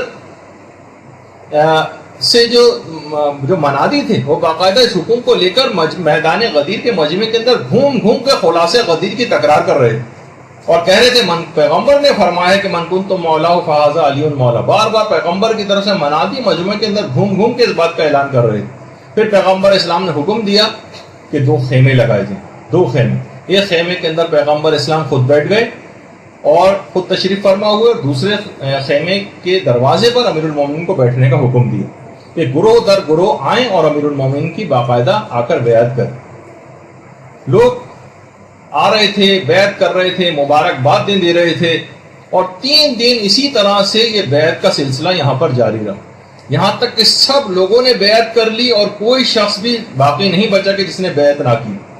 لیکن حیرت انگیز بات یہ تھی، جن افراد نے سب سے پہلے مبارکبادیں آ کر دی انہوں نے سب سے پہلے اس عہد کی عہد شکنی کی، سب سے پہلے۔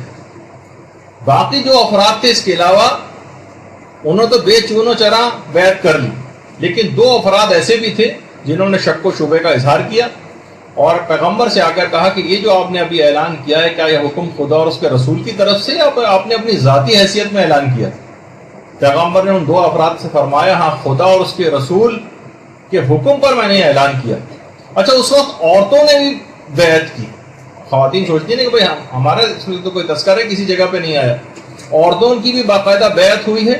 پیغمبر اسلام نے عورتوں کو حکم دیا کہ وہاں جا کر بیعت کریں امیر المومنین کی، حتیٰ کہ یہ بھی کہا کہ السلام علیکم یا امیر المومنین کہہ کر سلام تمہیں کرنا اور بیعت کرنی اور مبارکباد دینی۔ اور اس حکم کو پیغمبر نے اپنی ازواج کو بھی دیا کہ آپ کو بھی جانا ہے اور اسی انداز سے امیر المومنین کو مبارکباد دینی ہے اور اس طرح سے ان کو سلام کرنا۔ اچھا، پیغمبر نے عورتوں کی بیعت کے سلسلے میں ایک طریقہ کار یہ کیا کہ بہت بڑا سا برتن لیا اور اس میں پانی بھرا اور اس برتن کے بالکل بڑے برتن کے درمیان میں ایک پردہ لگایا گیا اور امیر المومن کو حکم ہوا کہ ایک جگہ اس برتن کے اندر پانی کے اندر اپنا ہاتھ دے دیں اور اس پردے کے دوسری طرف اس برتن میں عورتیں آتی گئیں اور اپنا ہاتھ پانی کے اندر ڈال کر اس طرح سے بیعت کرتی گئیں. تو اس طرح سے عورتوں سے بھی بیعت ہو گئی اور پیغمبر کی ازواج نے بھی آ کر اس طرح سے جو ہے بیعت کی. خواتین کے اندر جو پیغمبر اسلام کے خاندان کی خواتین ساتھ تھیں اس میں ازواج کے ساتھ ساتھ جیسے کہ ابھی میں نے ذکر کیا حضرت زہرا سلام اللہ علیہ بھی تھیں اور اس کے علاوہ حضرت ام ہانی تھیں وہ موجود تھیں. حضرت حمزہ کی بیٹی حضرت فاطمہ جن کا نام تھا وہ تھیں اور حضرت اسماء بنت امیس وغیرہ بھی وہ بھی اس موقع پر موجود تھیں. ان سب نے بھی بیعت کی. اور اس کے بعد پھر پیغمبر اسلام نے اپنا امامہ جس کو صحاب کہا جاتا صحاب وہ امیر المومنین کے باقاعدہ باندھا اور آج بھی بہت سارے علاقوں کے اندر باقاعدہ اس طرح کے پروگرام ہوتے ہیں. اس واقعے کو یادگار کے طور پر منانے کے لیے باقاعدہ اس کو ویژوالائز بھی کروایا جاتا ہے کہ پیغمبر نے اپنے امامہ صحاب جو ہے وہ امیر المومنین کے باندھا اور اس کا تیت الحنک نکال کر آپ کے دوش پر رکھ کر یہ فرمایا کہ امامہ جو ہے تاج عرب ہے. یعنی جس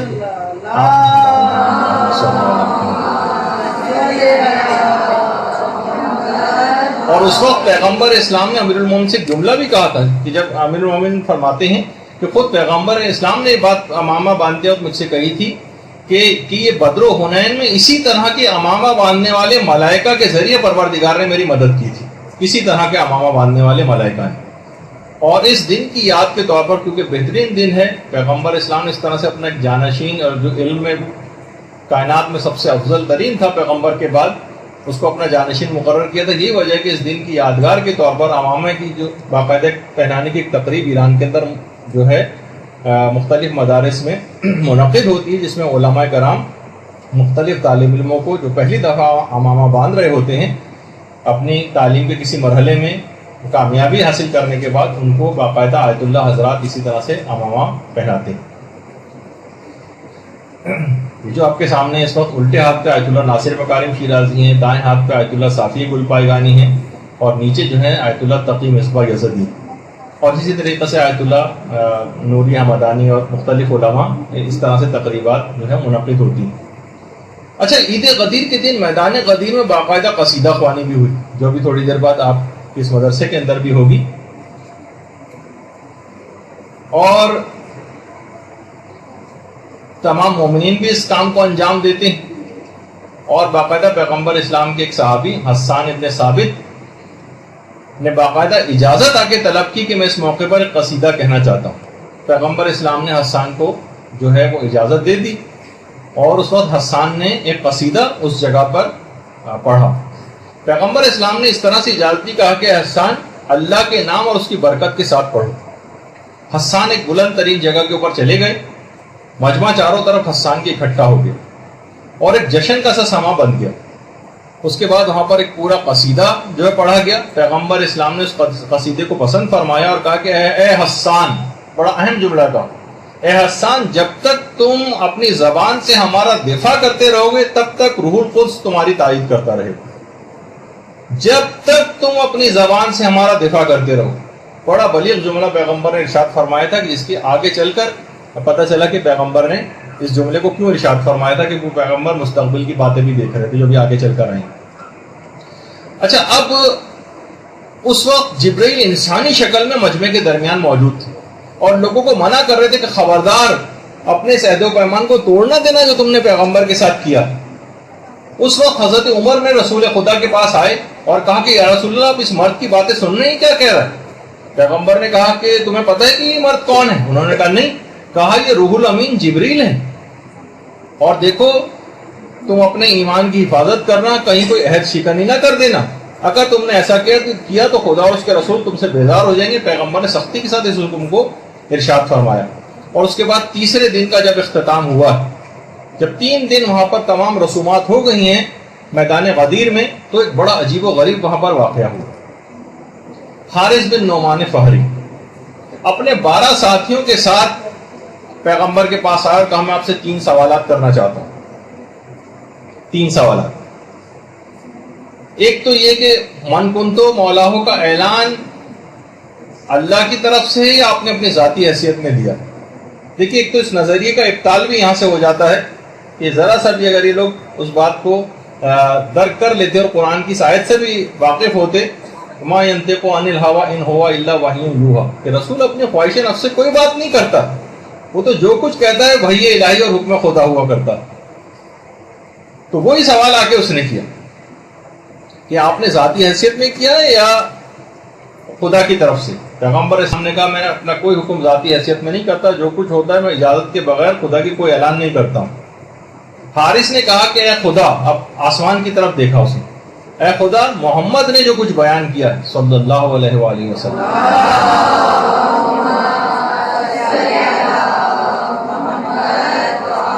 اگر یہ بات حق ہے جو انہوں نے بیان کی ہے تو مجھ پر آسمان سے اس وقت ایک پتھر آئے یا کوئی دردناک عذاب آئے۔ اسی وقت آسمان سے ایک پتھر آیا جو اس کے سر سے ہوتا ہوا نیچے سے جسم کے خارج ہو گیا، اور اسی کا وہیں پر کام تمام ہو گیا۔ اسی وقت ایک آیت نازل ہوئی، سأل سائل بعذاب واقع للکافرین لیس لہ دافع، اس ایک عذاب مانگنے والے نے عذاب مانگا اور کافروں کے لیے اس عذاب کو دفع کرنے والا کوئی نہیں، کوئی کافروں پر اس عذاب کو دفع نہیں کر سکتا۔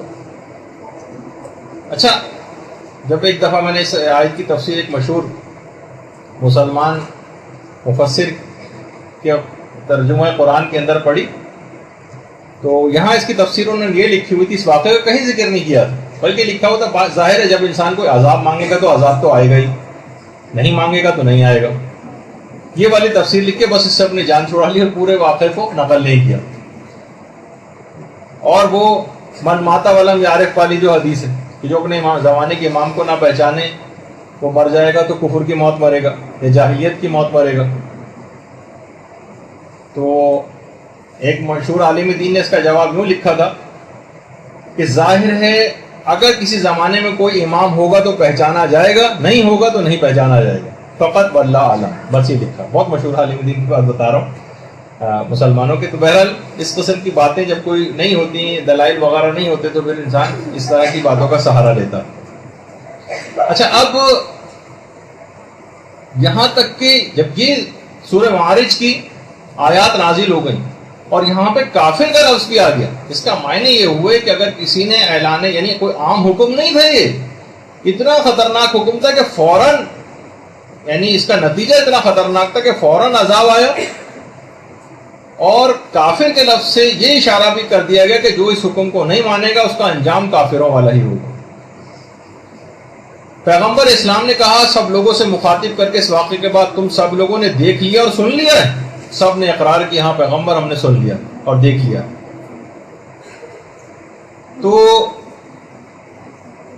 اب اس کے بعد خیر یہ واقعہ اختتام پذیر ہوا اور یہ دن ایام ولایت کے نام سے لوگوں کے ذہنوں میں بیٹھ گئے۔ سب نے آ کر پیغمبر اسلام سے خدا حافظی کی اور اپنے اپنے ملکوں اور شہروں اور علاقوں کا رخ کیا، اور پیغمبر اسلام نے بھی اس کے بعد پھر مدینے کا رخ کیا۔ اچھا، اب یہ جو 3 دن کی تاخیر ہو گئی تھی، اس زمانے میں بھی کیلکولیٹڈ ڈیز ہوتے تھے، اگرچہ لوگ اونٹوں اور اس کے اوپر قافلوں میں سفر کرتے تھے، لیکن لوگ اپنے حاجیوں کا مختلف علاقوں میں شہر سے باہر نکل کر استقبال کے لیے آ جاتے تھے کہ وہ لوگ اب پہنچنے والے ہوں۔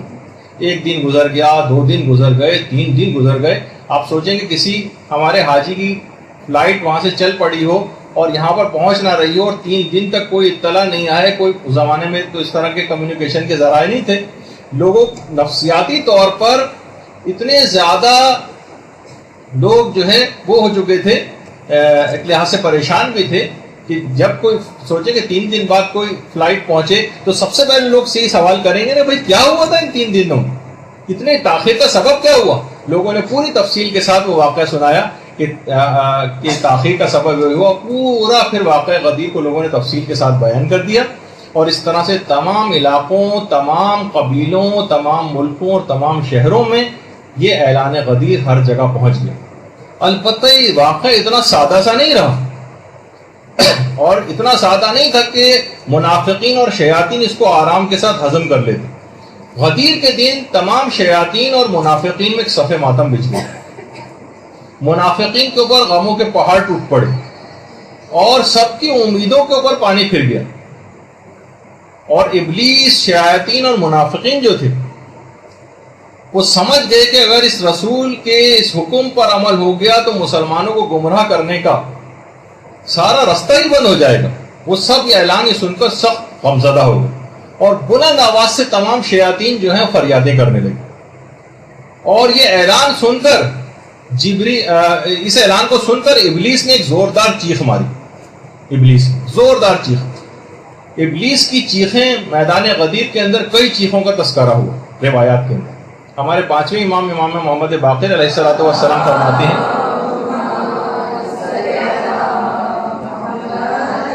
کہ ابلیس نے 4 مرتبہ جو ہے وہ فریاد جو ہے وہ بلند کی. پہلی فریاد تو اس وقت بلند اس نے کی کہ جب خدا کی طرف سے اس پر لعنت کی گئی. دوسری دفعہ اس وقت اس نے چیخ ماری کہ جب آسمان سے زمین پر اس کو بھیجا گیا. تیسری چیخ اس کی اس وقت ہے روایات کے اندر کہ جب پیغمبر اسلام کو مبعوث بہ رسالت کیا گیا.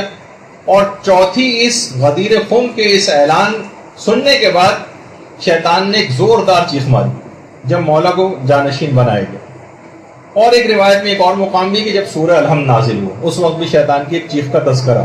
پانچویں امام یہ فرماتے ہیں کہ جب پیغمبر اسلام نے امیر المومنین کے ہاتھ کو اپنے ہاتھ میں لیا اور جس وقت من کنت مولا ہو کہا، ابلیس کے گروہ کے جتنے بھی بڑے بڑے شیاطین تھے سارے اس کے پاس جمع ہو گئے اور کہا کہ تم نے تو یہ کہا تھا کہ پیغمبر اسلام کی رحلت کے بعد یہ تمام صحابہ متفرق ہو جائیں گے، لیکن پیغمبر نے تو اتنا جامع پروگرام دے دیا ہے کہ ایک جانشین کے بعد دوسرا جانشین آ کر جگہ لے لے گا.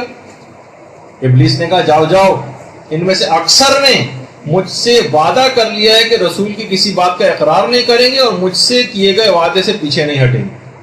منافقین شیطان سے باقاعدہ وعدہ کر چکے تھے کہ ہم پیغمبر اسلام کے اس قول و اقرار کو نہیں مانیں گے اور ان سے جو ہے ان کی کسی بات کو نہیں مانیں گے اور جو ابلیس سے جو وعدہ کیا اس کو پورا کریں گے. بحار الانوار کی 37ویں جلد کے اندر باقاعدہ یہ سب روایات موجود ہیں اور کتاب عوالم کی 3ری جلد میں بھی اس کی پوری تفصیل. اور پانچویں امام جملہ ارشاد فرماتے ہیں کہ جیسے ہی امیر المومنین کا ہاتھ پیغمبر نے اپنے ہاتھ میں لیا اس وقت شیطان کی ایک زوردار چیخ آئی اور تمام خشکی اور تری کے جتنے بھی شیاطین تھے سب نے اس کو آ کر گھیر لیا اور کہا کہ اے آقا تم کس مشکل میں گرفتار ہو، ہم نے کبھی اتنی بھیانک چیخ کی آواز نہیں سنی. تو شیطان نے کہا کہ پیغمبر نے وہ کام انجام دے دیا ہے کہ اگر یہ نتیجہ بخش ہو گیا تو کوئی خدا کی نافرمانی نہیں کرے گا. اب شیاطین نے کہا کہ اے ہمارے آقا تم نے تو بڑے بڑے افراد کو گمراہ کر دیا، تمہارے لیے گمراہ کرنا کون سا مشکل بات. اچھا اس وقت شیاطین منافقین کی باتوں کی طرف متوجہ ہوئے جو اسی میدان غدیر میں اعلان ولایت کے بعد جو لوگوں کی منافقین کی زبانوں پر جو باتیں آئیں گی وہ شیطان وہ جا کر سننے لگے. منافقین آپس میں کہہ رہے تھے کہ یہ جو کچھ بھی رسول کہہ رہے ہیں نا یہ اپنی خواہش نفس سے بات کر رہے ہیں، یہ خدا کا حکم نہیں. اور ایک مشہور منافق نے تو یہاں تک بات کہی کہ تم دیکھ رہے ہو اس رسول کو کہ اس کی آنکھیں دائیں بائیں کیسے حرکت کر رہی ہیں. اور باقاعدہ اس موقع پر غدیر کے دن منافقین نے توہین رسالت پیغمبر کی شان میں بہت غلط جملے کہے اور ان کی ان باتوں سننے کے بعد ابلیس نے اس کے بعد ایک خوشی کا ایک نعرہ بلند کیا. کہا کہ آدم نے تو اپنے عہد کو توڑا تھا، یعنی ترک اولا آدم سے ہوا تھا مگر خدا کے منکر نہیں ہوئے تھے، لیکن انہوں نے تو اپنے عہد و پیمان کو بھی توڑ دیا اور پیغمبر ہی کے منکر ہو گئے. اور پھر کچھ ہی عرصہ جب گزرا ہے اور پیغمبر اسلام کی رحلت ہوئی ہے اور لوگوں نے پھر پیغمبر اسلام کی رحلت کے بعد امیر المومنین کو چھوڑ کر کسی اور کو اپنا والی بنایا تو ابلیس نے روایات میں ملتا ہے کہ بادشاہت کا تاج اپنے سر پر رکھا اور ایک ممبر بنا کر بیٹھا اور تمام شیاطین کو اس نے پوری دنیا کے جمع کیا اور کہا کہ آج خوشی مناؤ اس لیے کہ جب تک امام قیام نہیں کرے گا اس وقت تک اب خدا کی اطاعت ہو نہیں سکتی. یہ باقاعدہ روایت کے جملے روضہ کافی کی حدیث نمبر 542 ہے جو میں نے ابھی آپ کے سامنے آپ کی خدمت میں پیش کی. اب علماء فرماتے ہیں کہ 2 طرح کے احتمال ہیں جو شیطان نے بات کہی تھی کہ جب تک امام قیام نہ کرے گا، اس سے مراد یا تو امام برحق ہے جب تک وہ قیام نہ کرے، یا یہ کہ اس سے مراد امام زمانہ علیہ الصلوۃ والسلام کا قیام ہے کہ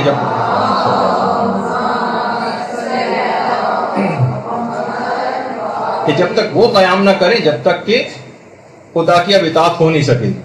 اور ایک اور روایت میں ہمارے چھٹے امام جعفر صادق علیہ الصلوۃ والسلام فرماتے ہیں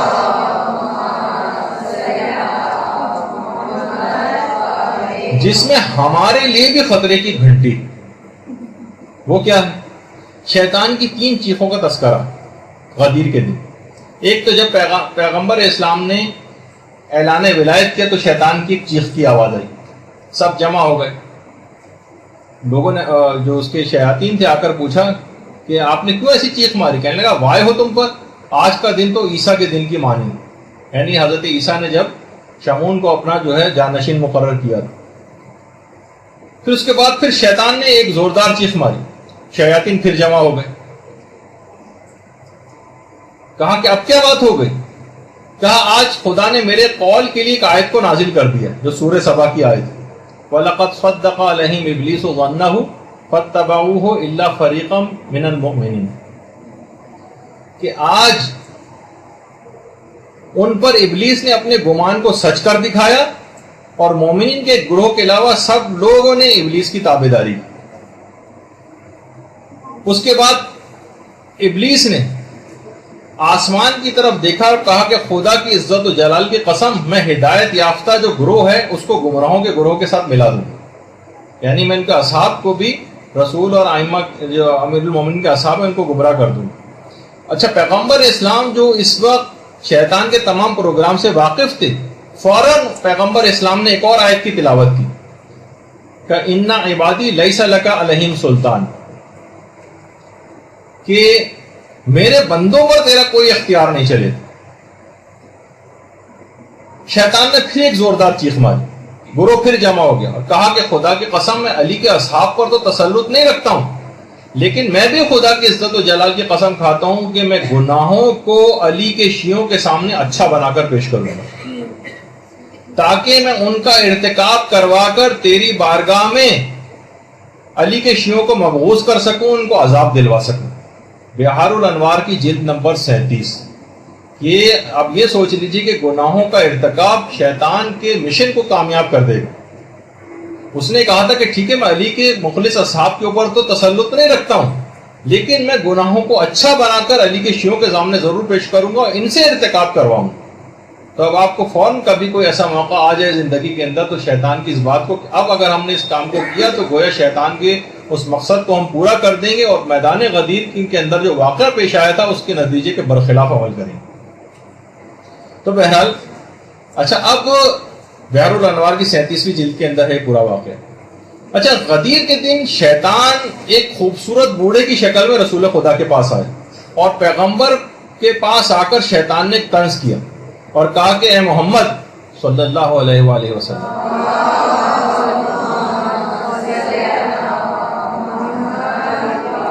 کتنے کم افراد ہیں جو آپ کی گفتگو کے مطابق واقعی طور پر آپ کی بیعت کرنے والے ہیں, کتنے کم. اچھا, پھر پیغمبر اسلام نے حلال و حرام سے متعلق بھی خطبہ غدیر کے اندر بہت کچھ گفتگو فرمائی ہے اور احساس دلایا ہے کہ اس میں کوئی رد و بدل نہ کریں اور خدا اور اس کی حجتوں نے جو کچھ بیان کر دیا بس حکم خدا کو وہیں تک رکھیں, اس کے مطابق عمل کریں. اور پیغمبر اسلام نے غدیر سے ریلیٹڈ جتنے بھی یہ گفتگو ہوئی ہیں اس میں امر بالمعروف اور نہی عن المنکر پہ خاص طور پر زور دیا ہے اور پیغمبر نے جملہ ارشاد فرمایا کہ میں اس بات کو تکرار کے ساتھ کہتا ہوں, بار بار کہتا ہوں, تکرار کے ساتھ کہتا ہوں کہ امر بالمعروف اور نہی عن المنکر کو ترک نہ کرنا. دیکھیے بہت اہم ترین خطبہ غدیر کے اندر صرف یہ کہ قصیدہ خوانی والا صرف پہلو نہیں بلکہ اس کے اندر ذمہ داریاں بھی بتائی گئی. باقاعدہ خطبہ غدیر میں جو موضوعات اور کلمات کی جو تعداد ہے وہ بھی علماء نے پوری ریسرچ کے ساتھ لکھی ہے, کیلکولیٹ کی. خدائی صفات پر 110 جملے پیغمبر نے اس خطبے کے اندر ارشاد فرمائے ہیں.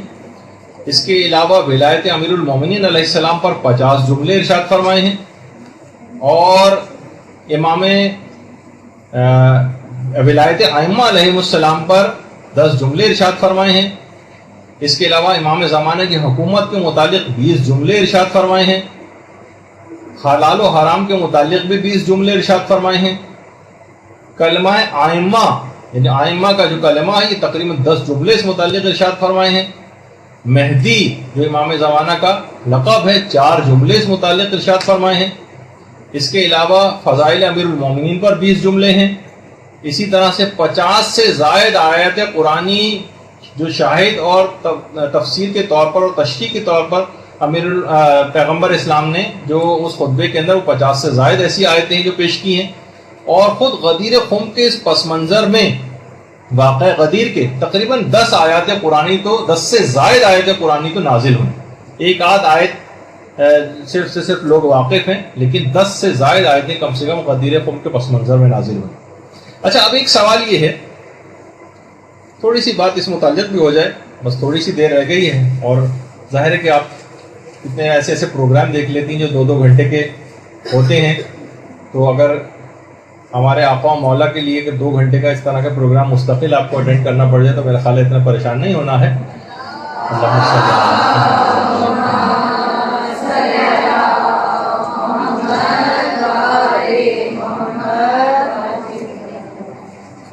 اچھا، کہ پیغمبر اسلام نے آخر بیعت کیوں لی؟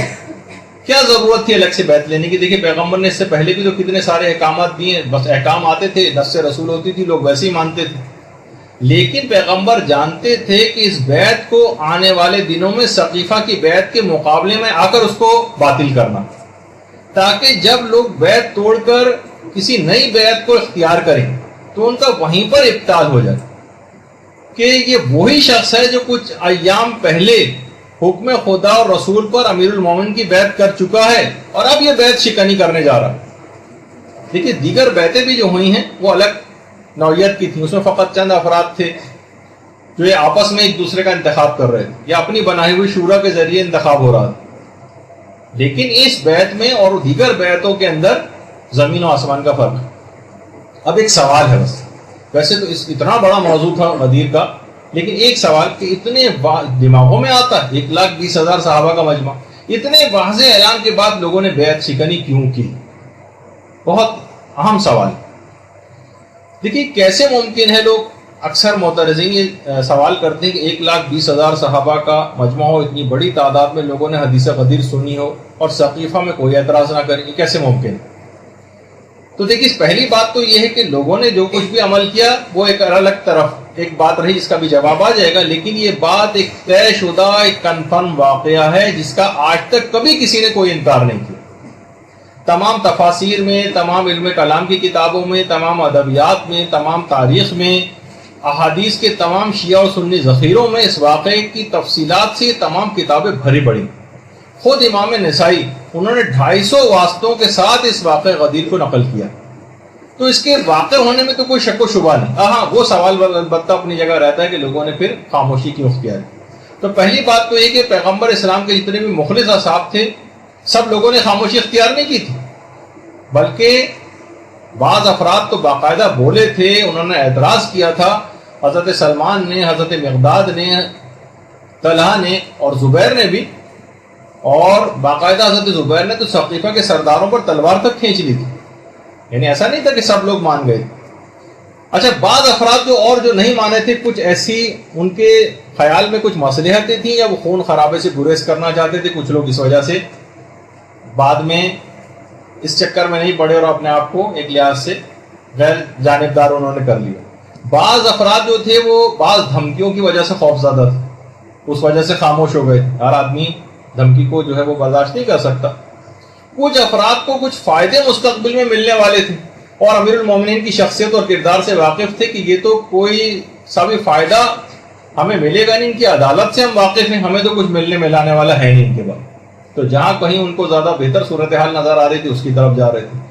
علماء فرماتے بعض اتنے سادہ لوح تھے کہ ان کو سمجھ میں ہی نہیں آ رہا تھا کہ ہم کیا کریں. گاؤں دیہات والے اس زمانے میں عرب ہوتے تھے انتہائی سادہ لوگ.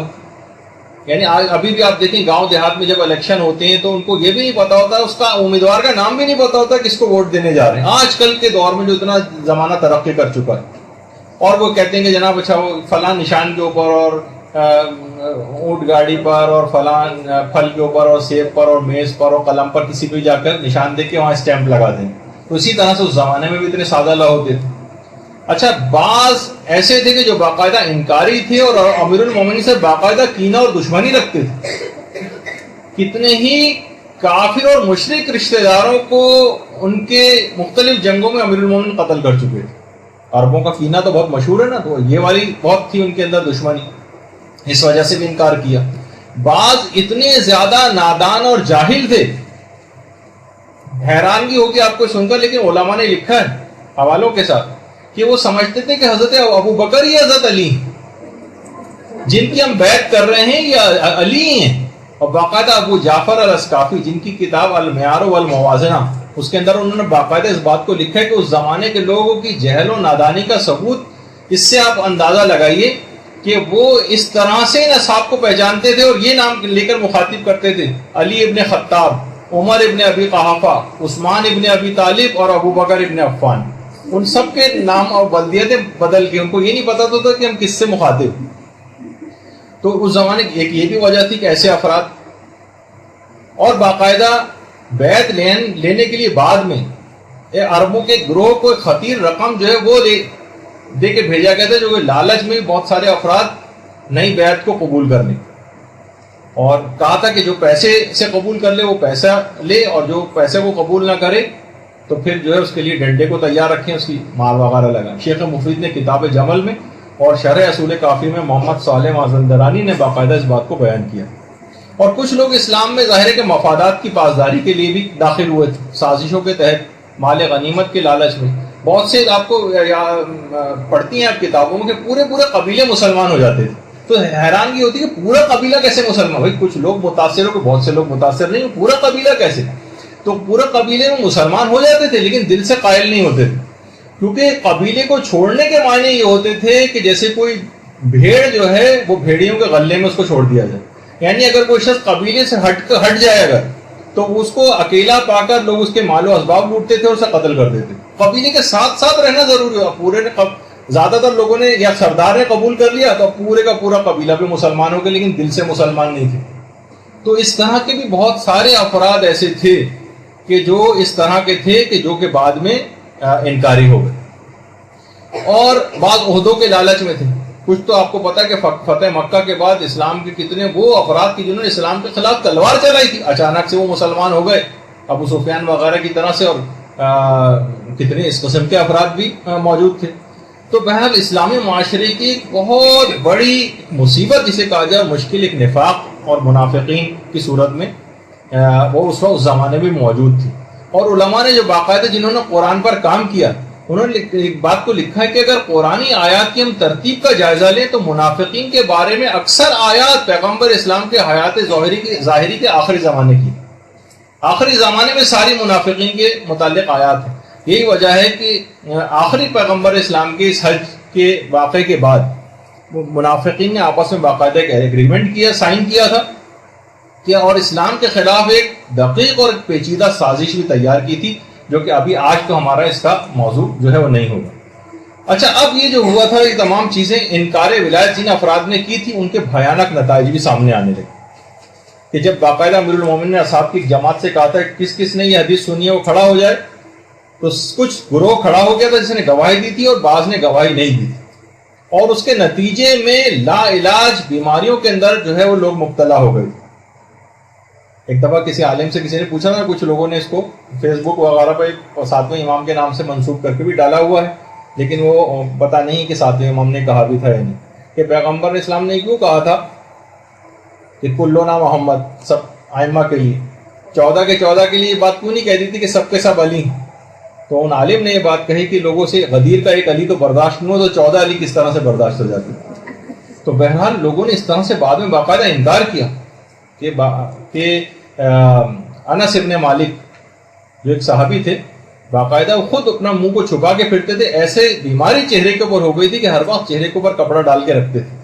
ابن قتیبہ نے المعارف کے اندر اور ابن ابی الحدید نے شرح نہج البلاغہ کے اندر ان کا تذکرہ کیا. اس کے علاوہ ایک اور برا بن عازب، یہ بھی اپنے اندھے ہو گئے تھے کیونکہ انہوں نے گواہی نہیں دی تھی، اور ارجح المطالب کے اندر باقاعدہ یہ بات ہے کہ اپنے چہرے کو چھپا کر پھرتے تھے. زید ابن ارقم کے متعلق بھی وہ بھی اسی وجہ سے نابینا ہو گئے تھے. اور جریر ابن عبداللہ بجلی، یہ بھی گواہی کو چھپانے کے نتیجے میں باقاعدہ اتنے زیادہ اس طرف گئے کہ انہوں نے معاذ اللہ اس کے بعد جو ہے امیر المومنین پر لعنت بھی کی اور جاہلیت اور کافر ہو گئے. یعنی یہاں تک اس بات کا تذکرہ آیا. تو دیکھیے فقط صرف یہاں ایک بات یہ بھی ہے علماء نے کہی ہے کہ صرف تعریفیں کرنے سے دیکھیے کام نہیں چلتا، صرف قصیدہ گوئی سے کام نہیں چلتا. بخن بخن یا علی، بہت سارے لوگوں نے اس موقع پہ بات کہی تھی. لوگ کہتے ہیں مبارک ہو مبارک ہو، مبارک کے معنی میں نہیں، واہ واہ یا علی واہ واہ، جو آج کل بھی ہمارے یہاں ہوتا ہے کہ صرف واہ واہ کریں اور تعمیل احکام نہ کریں، تو اس زمانے کے واہ واہ کرنے والوں جیسا انجام ہو جائے گا. نجاشی جو شاعر تھا، نجاشی، ایک تو وہ حبشہ والے نجاشی کی بات نہیں، اور ایک شاعر نجاشی تھا جو امیر المومنین کی بہت تعریفیں کیا کرتا تھا اور قصیدے کہتا تھا. لیکن رمضان میں جب اس نے شراب پی تو باقاعدہ امیر المومنین نے زائد کوڑے اس کو لگوائے. ایک تو رمضان میں شراب پی اس وجہ سے. ابھی جن کا تذکرہ ہوا تھا جو رسول کی شان میں شاعری کرتے تھے، اس سے پہلے زبردست قصیدہ خوانی کی تھی خود میدان غدیر میں، لیکن بعد میں کیا ہوا، انجام صحیح نہیں ہوا، اپنے قول سے پھر گئے. اور دوسرے لوگوں نے تو پھر بھی چوتھے نمبر کا خلیفہ مان لیا، انہوں نے چوتھے نمبر پہ بھی نہیں مانا اور اس سے بھی انکاری ہو گئے. تو آپ نے دیکھا کہ صرف بہرحال واہ واہ کرنے سے اور صرف قصیدے کہنے سے کام نہیں چلتا، اگرچہ یہ بھی بہت اہم ذمہ داری، یعنی جب یہ کہ یہاں پر ابھی فوراً بعد ہی کچھ قصیدہ خوانی وغیرہ آپ لوگ کریں گی، لیکن تعمیل احکام بھی ساتھ ساتھ کرنی، ورنہ دیگر لوگوں کا انجام ضرور ملوث خاطر رکھنا چاہیے جو صرف تعریفیں کر کے دیں. دیکھیے بعض علماء نے بالکل صحیح مثال دی کہ ہم تبرک اور برکت کے لیے اپنے امام کو امام تو نہیں مانتے کہیں. رسول اللہ نے تو اولا بالتصرف کے معنی میں کہا تھا. بہت ساری روایتوں میں کہ اعلان غدیر سے پہلے، ولایت کا اعلان کرنے سے پہلے کہا تھا کہ کیا میں تمہارے نفسوں پر تم سے زیادہ اولویت نہیں رکھتا؟ سب لوگوں نے کہا تھا ہاں یا رسول اللہ اب رکھتے. پھر کہا تھا من کنت مولا. تو اس کا مطلب ہے پیغمبر نے پہلے اقرار لے لیا تھا کہ لوگوں کی جانوں پر، مالوں پر اور نفسوں کے اوپر علی اولا بالتصرف، جس طرح سے پیغمبر. اب مثلا علی کہیں کہ عورتوں کو پردہ کرنا، اب جو تبرک کے لیے صرف برکت کے لیے علی کو امام مانے گی، وہ مجلس بھی کرے گی، وہ جشن بھی اپنے گھر کے اندر منعقد کرے گی، نجاشی کی طرح سے مثلا ان کی شان میں قصیدہ خوانی بھی کرے گی، مگر پردے کی بات نہیں مانے گی. لوگ گھروں میں اپنے جشن کرتے ہیں، انتظام کرتے ہیں، شعراء کو بلا کر لاتے ہیں، خوب تعریفیں کرتے ہیں مولا کی. اور وہی مولا جس کا آپ کے مال کے اوپر بھی تصرف ہے، جب وہ آپ سے خمس کا تقاضا کرتا ہے تو وہی مومن جو ابھی تک جشن میں تعریفیں کر رہا تھا اب آئیں بائیں شائیں کر رہا ہے، اب جو ہے وہ بہانے بنا رہا ہے. دیکھیے پیغمبر اسلام نے اولا بالتصرف کے عنوان سے مولا ماننے کو کہا تھا، فقط اظہار محبت کا تقاضا نہیں کیا تھا میدان غدیر میں. وہ تو بہت پہلے ہو چکا تھا، قل لا اسألکم علیہ اجرا الا المودۃ فی القربى، تو بہت پہلے کی بات تھی. صرف یہی نہیں تھا کہ اعلان جو میدان غدیر ہے اس کے اندر صرف محبت کا اظہار آپ آ کر کریں، اتنے اہتمام کی دوبارہ ضرورت نہیں تھی، وہ تو پہلے بات ہو چکی تھی. تو علی سے اظہار محبت کا جو تقاضا تھا من کنت مولا کا، وہ مصداق نہیں تھا بلکہ اولا بالتصرف کے معنوں پر، یعنی مال کے اوپر اولا بالتصرف، جان کے اوپر اولا بالتصرف، اولاد کے اوپر اولا بالتصرف، یعنی پوری زندگی پر یہ مولائیت ہمارے محیط ہے. امام جب موجود ہو تو یہ ولایت براہ راست ہوتی ہے، اور ان کی غیبت میں فقیہ جامع شرائط کے ذریعے اس ولایت کا ایک حصہ آپ تک پہنچتا. چاہے اختیارات میں اختلاف ہوگا لیکن ولایت فقیہ اسی ولایت کا جز اور ایک کنٹینویشن، اس کے الگ دلائل ہیں علماء جو بیان کرتے ہیں. تو دیکھیے وہی مولا جو کہ لقب یافتہ ہے باب مدینۃ العلم، وہ بار بار علم حاصل کرنے کی تاکید کر رہا ہے، بار بار. ہم جشن میں اسی مولا کے علم کے قصیدے پڑھ رہے ہیں، مگر علم حاصل کرنے کے لیے کبھی کوئی کوشش، کوئی اقدام نہیں کرتے. مثلا کہا جاتا ہے لوگ کہ بھائی بچوں کو اپنے تعلیم یافتہ بنانا چاہیے، تو لوگوں سے آپ پوچھیں تعلیم یافتہ بنانے کے لیے کیا کریں، وہ کہیں گے بھائی تعلیمی اداروں میں بھیجیں، اسکولوں میں، کالجوں میں، یونیورسٹیوں میں. دنیاوی تعلیم کے لیے وہاں بھیجتے ہیں نا. اچھا دین کے لحاظ سے بھی تعلیم یافتہ بنانا ہے ان کو، اب ان کو کہاں بھیجیں؟ تو اس میں سب لوگ اگر خاموش ہو جاتے ہیں. بھائی جب ہر دنیاوی تعلیم کے لیے اسکول، کالج اور یونیورسٹی کی ضرورت ہے تو دین کی تعلیم کے لیے کسی مدرسے، کسی دینی اسکول، کسی دینی یونیورسٹی، کسی دینی کالج کی ضرورت نہیں پیش آئے گی جہاں پہ جا کر وہ یہ علوم کو حاصل کرے. تو لوگ وہاں اگر خاموش ہو جاتے ہیں. تو آپ خود بتائیے کب علم حاصل کرنے کے لیے ہم نے اقدام کیا؟ ابھی کچھ ہی عرصے پہلے انٹرنیٹ وغیرہ پہ بھی ایک بڑے اچھا ایک نقطہ نظر پیش کیا کہ علی، بغیر علی کے تعلیم کبھی مکمل نہیں ہو سکتی. یقین نہ آئے تو لفظ تعلیم میں سے علی آپ نکال دیں، باقی صرف تم رہ جاؤ گے، یعنی علم اس میں سے نکل جائے گا.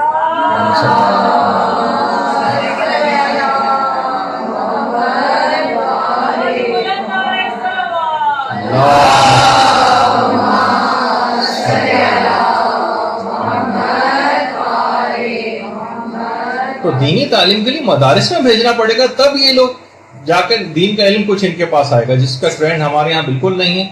اور کچھ ایسے حالات پیدا کر دیے گئے کہ لوگ اور زیادہ اس سے ایک خاص سازش کے تحت کے لوگ اور متنفر ہوتے جا رہے ہیں. تو اب جو صرف تبرک کے لیے مولا کو مولا مانے گا، اولا بالتصرف کے معنوں میں نہیں مانے گا، تو کیا نتیجہ ہوگا کہ وہی مولا جب کوڑا لے کر بے چھلکے کی مچھلی بازاروں میں بیچنے والوں کو مارتا تھا کہ اے مست شداؤں کی یادگاروں کو تم کیوں بیچ رہے ہو، جو اس قسم جو داڑھی منڈوانے کی پاداشیں مسخ کر دی گئی ان کی نشانیوں کو کیوں بیچ رہے ہو؟ تو ہم کہیں گے کہ مولا آپ لاکھ ہمیں کوڑے مارے، ہم خود بھی داڑھی مونڈیں گے اور ڈھونڈ ڈھونڈ کر داڑھی مونڈے شعرا کو قصیدہ خوانی کے لیے بلائیں گے ضرور غدیر کے دن، اور انہی سے ہم پڑھوائیں گے. تو ہر بار امر و نہیں جب بھی انسان کبھی کرتا ہے تو اسے اپنی صفائیاں ضرور پیش کرنا پڑتی ہیں. دیکھیے میں خود بھی یہ صفائیوں پیش کروں، خود قصیدے سننے کا بہت شوقین ہوں، لیکن جب کوئی پیغام دینا ہوتا تو کچھ تو کرنے کے صرف ایک مقام کی حد تک رہ گئے. تو وہ آپ نے دیکھا کہ اس سے پہلے بہت سارے شاعر حضرات ان کو بھی کوڑے بھی لگ چکے ہیں. کتنے شاعر جنہوں نے قصیدہ خوانی خود میدان غدیر میں کیے، بعد میں کیسے عمل اس کے مطابق نہیں کیا تو نتیجہ کیا نکلا. تو مولا کو اپنی زندگی کے ہر شعبے میں اولا بالتصرف ماننا، آپ کے احکام کی امیر المومن کے معرفت حاصل کرنی، اور ہر حکم کو بلا استثناء اور ایکسیپشن کے ساتھ ماننا. فقط قصیدہ خوانی سے اس وقت تک کام نہیں چلے گا جب تک عمل ساتھ میں نہیں ہوگا. اور جب یہی وجہ ہے کہ حضرت علامہ اقبال کا جو شعر ہے نا کہ زائران کعبہ سے اقبال یہ پوچھے کوئی کیا حرم کا تحفہ زمزم کے سوا کچھ بھی نہیں. یعنی جس وقت انسان وہاں جاتا ہے وہاں سے صرف حاجی حضرات صرف زمزم، وہ بھی اپنی جگہ فضیلت کا حامل اور تحفہ ہے واقع، لیکن امام کے ساتھ وہ جو ولایت کا اعلان جو ہوا تھا وہاں اس سرزمین کے اوپر، جب حج کر کے تم واپس آ رہے ہو تو اس کی کوئی خوشبو، اس کی کوئی تجدید عہد وہ بھی تمہارے ساتھ واپس جانا چاہیے. صرف یہ نہیں کہ صرف زمزم لے کر وہاں سے واپس آ گئے. تو اب بہت ساری باتیں اس کے اندر ایسی ہیں کہ دیکھیے آپ ایک بس جلدی اس بات کو اور مکمل کر دیا جائے کہ اس دن کرنا کیا. دیکھیے خوشی کا دن ہے، ہر وہ کام اس دن آپ کو کرنا ہے جس کا شریعت میں اجازت دی گئی ہو، جس کی انسانی ضمیر بھی اجازت دی. ایسا کوئی بھی پروگرام جس میں انحراف ہو، جو یا ابھی یا آئندہ کبھی شریعت سے متصادم ہونے والا، اس کام کو روک دینا. کچھ ہی سال پہلے اسی شہر کراچی میں 3 شعبان ایک شیعہ مومن کے علاقے سے ملحقہ ایک جگہ پر باقاعدہ 3 شعبان کو جشن کے موقع پر بعض حضرات نے ایک سازش کے تحت ایک رقاصہ و گلوکارہ کو اس پروگرام کے اندر جو بلایا گیا، اور آج کل خاص طور پہ قوال کو ہر جگہ انٹری کروائی جاتی ہے ان کی. تو بہرحال اب دیکھیے لیکن کیا کیا کہ اس علاقے کے لوگوں نے ایک براہ راست امر بالمعروف اور نہی عن المنکر کیا، اس بات کو پریشر دے کے رکوا دیا پہلے مرحلے میں. ایک آدھ دفعہ بھی ایسے پروگرام ہو جائے تو بعد میں باطل اتنا مضبوط ہو جاتا ہے وہ کھڑا نہیں جا سکتا اس کو. تو بہرحال اب خاص طور پر یہاں کہوں کہ یہاں بزرگوں کی ذمہ داری زیادہ ہے. بزرگ سارے اس معاملے میں پیچھے ہو جاتے ہیں، جوانوں کو آگے کر دیتے. جوانوں کا خون ذرا گرم ہوتا ہے، تیز ہوتا ہے، فتنے فساد کی نوبت آتی ہے. بوڑھے داڑھی والے بزرگ حضرات اگر کسی جگہ پر جا کر معاملے کو رکوائیں گے تو وہاں پر کسی جو مخالف پارٹی میں نوجوان ہوں گے وہ بھی ان پر اس طرح سے ہاتھ نہیں اٹھا سکتے، اور کوئی ایسے جھگڑے و فساد کی نوبت نہیں ہو سکتی. بات چیت کے ذریعے بزرگوں کو آگے بڑھنا چاہیے. تو بہرحال اب دیکھیے جس خطبہ غدیر سے ملحقہ رسول نے امر و نہی کی اتنی تاکید کی، یہ کیسے ممکن ہے کہ اسی دن ان کے اس حکم کو فراموش کر دیا جائے. تو دیکھیے نہ تو ان جو بھی تقریبات اس سلسلے میں ہوں 18 ذی الحجہ کے ذیل میں یا کسی بھی جشن کے پروگرام میں، نہ اس میں کوئی حرام ہو نہ کوئی مکروہ ہو، اور ایسا بھی کوئی مباح نہ ہو جو کل کسی فتنے اور فساد کا سبب بن جائے یا کسی حرام کام کا پیش خیمہ بن جائے. اس کو بھی احساس کرنا. اچھا اب کریں کیا؟ سب سے پہلی تو چیز یہ ہے جو ہمارے چھٹے امام فرماتے تھے کہ پروردگار عالم کا آج کے دن شکر ادا کریں اور خدا کی حمد و ثنا اس دن کریں. دوسری ذمہ داری. اب جلدی جلدی ان ذمہ داری کو بھی لکھ لیں. ہمارے 8ویں امام فرماتے ہیں کہ اس دن سب سے مسکرا کر ملیں, یہ مسکرانے کا دن. جو بھی ایک دوسرے سے مسکرا کر اس دن ملے گا خدا کی نظر کرم اس پر ہوگی اور 1000 حاجتیں اس مسکراہٹ کی وجہ سے اس کی پوری کی جائیں گی. اور خدا موتیوں کا ایک محل, سفید موتیوں کا ایک محل جنت میں اس کو عطا کرے گا صرف مسکرا کر ملنے سے.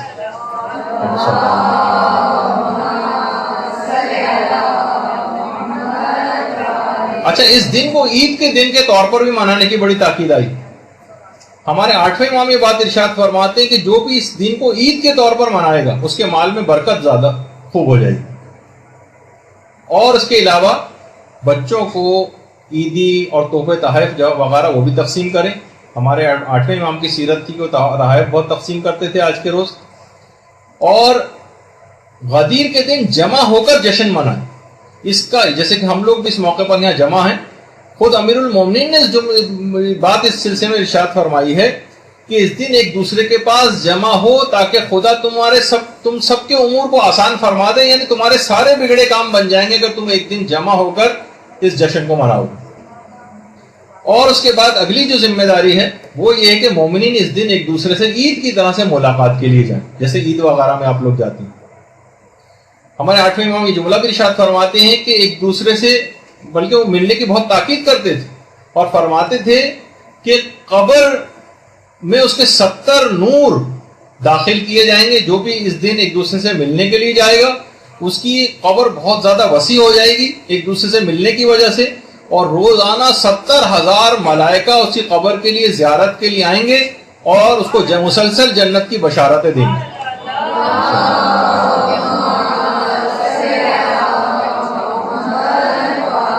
علماء اور مراجع بھی ایک دوسرے سے ملاقات کے لیے جاتے ہیں. یہ آیت اللہ جعفر سبحانی ہے جو آیت اللہ شیخ جواد تبریزی سے ملاقات کے لیے پہنچے. اچھا, اسی طرح سے اس دن زیارت امیر المومنین کی بڑی تاکید ہے. اس دن زیارت امیر المومنین ضرور پڑھی جائے. جو ان کی قبر مبارک پہ براہ راست جا سکے وہ وہاں جا کر اس زیارت کو انجام دے, اور جو وہاں نہیں پہنچ سکتا وہ اپنے وطن میں بھی رہ کر اس زیارت کو پڑھ سکتا ہے. اور خاص طور پر زیارت امین اللہ کی بھی خاص طور پر بڑی تاکید آئی. اور روایت میں کہ 60 سال کے گناہ اس کے معاف ہو جاتے ہیں. اور ہمارے 8ویں امام نے تو اتنا زیادہ اس کا ثواب بتایا اس دن کا کہ اس دن یعنی جتنے شب قدر میں اور جتنے پورے رمضان میں اور جتنے شب عید میں لوگ آتش جہنم سے آزاد کیے جاتے ہیں اس سے دگنے عید غدیر کے دن لوگ آتش جہنم سے آزاد کیے جاتے ہیں.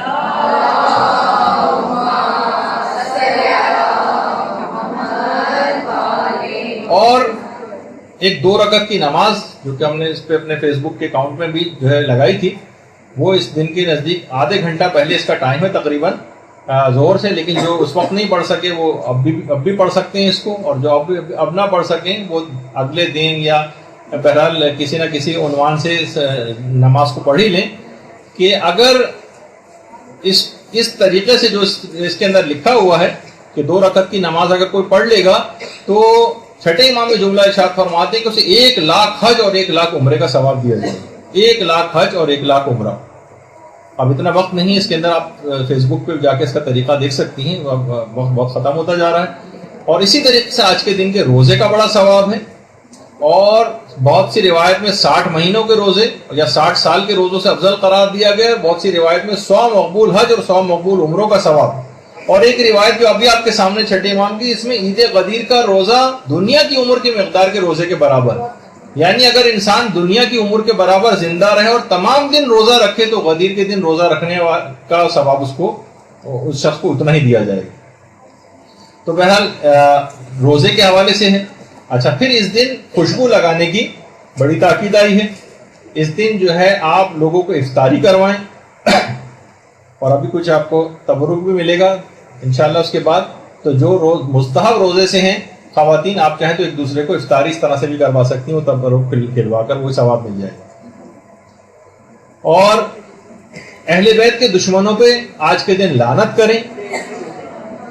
اور ایک اور چیز جو آپ کے انٹرسٹ کی کافی ہوگی, نیا لباس پہنے, اور اگر نیا لباس ممکن نہ ہو تو صاف ستھرا لباس. آیت اللہ شیخ جواد تبریزی تو تاکیدی مستحب سمجھتے تھے نیا لباس بنانے کو آج کے روز, اور ایک دوسرے کو مومنین مبارکباد دیں.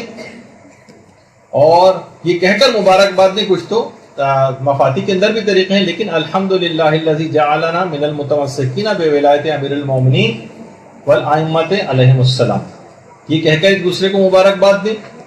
اور آج کے دن صدقہ دینے کی بھی بڑی تاکید آئی، 1 درہم یا 1 روپیہ صدقہ دینا آج 2 لاکھ درہم یا 2 لاکھ روپے دینے کے برابر، اتنا زیادہ ثواب۔ آج کے دن کثرت کے ساتھ درود پڑھنے کی بڑی تاکید آئی ہے۔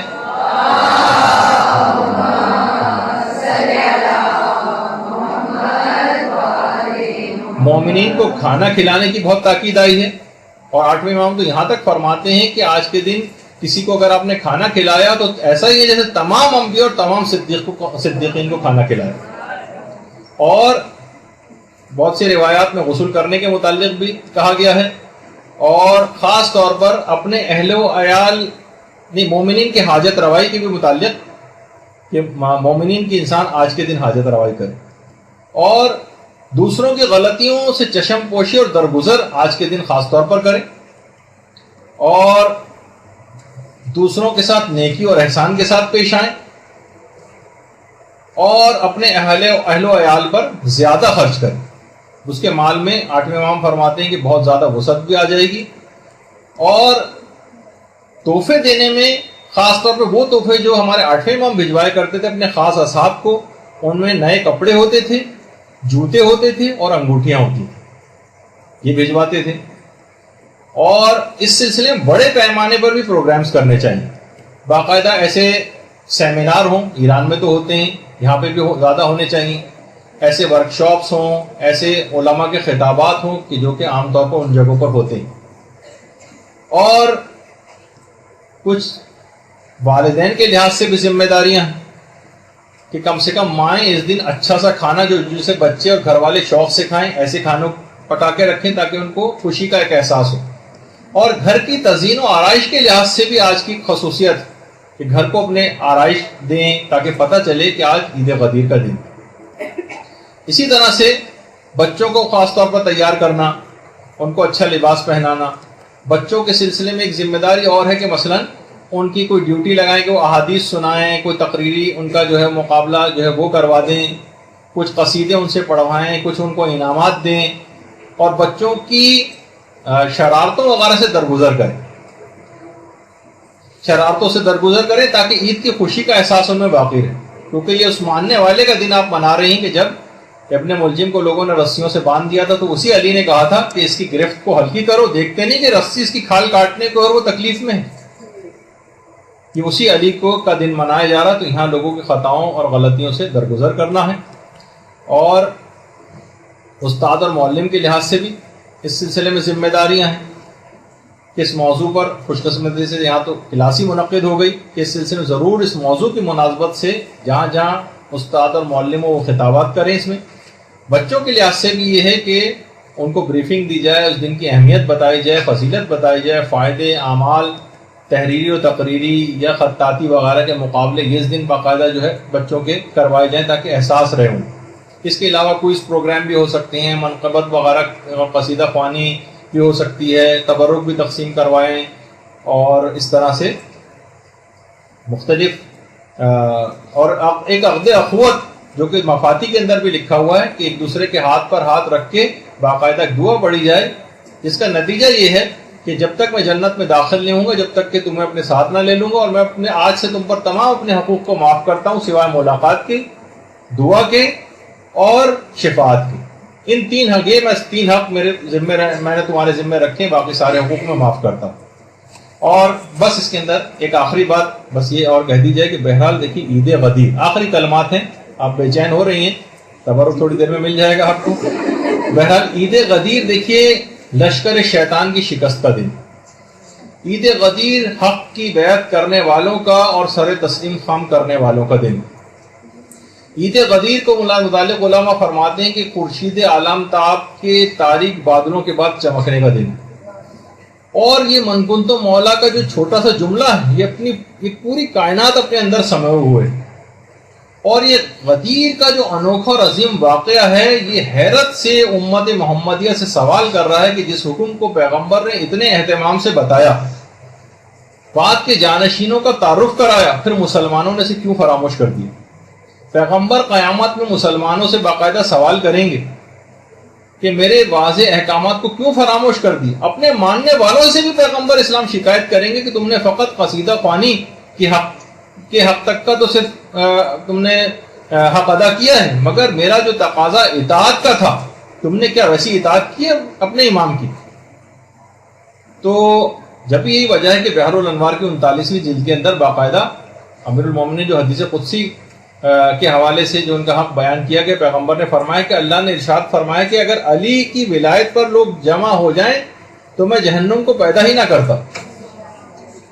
تو اب اس کے بعد پھر حاکم شام نے تقریباً 20 سال کی طویل مدت میں غدیر کے لیے ایک بہت بڑا مقتل تیار کیا اور ہزاروں غدیریوں کے سر کاٹ کر ان کے خون سے لشکر ثقیفہ کو سیراب کیا تاکہ وہ کربلا کے لیے زیادہ سے زیادہ قوی ہو جائیں.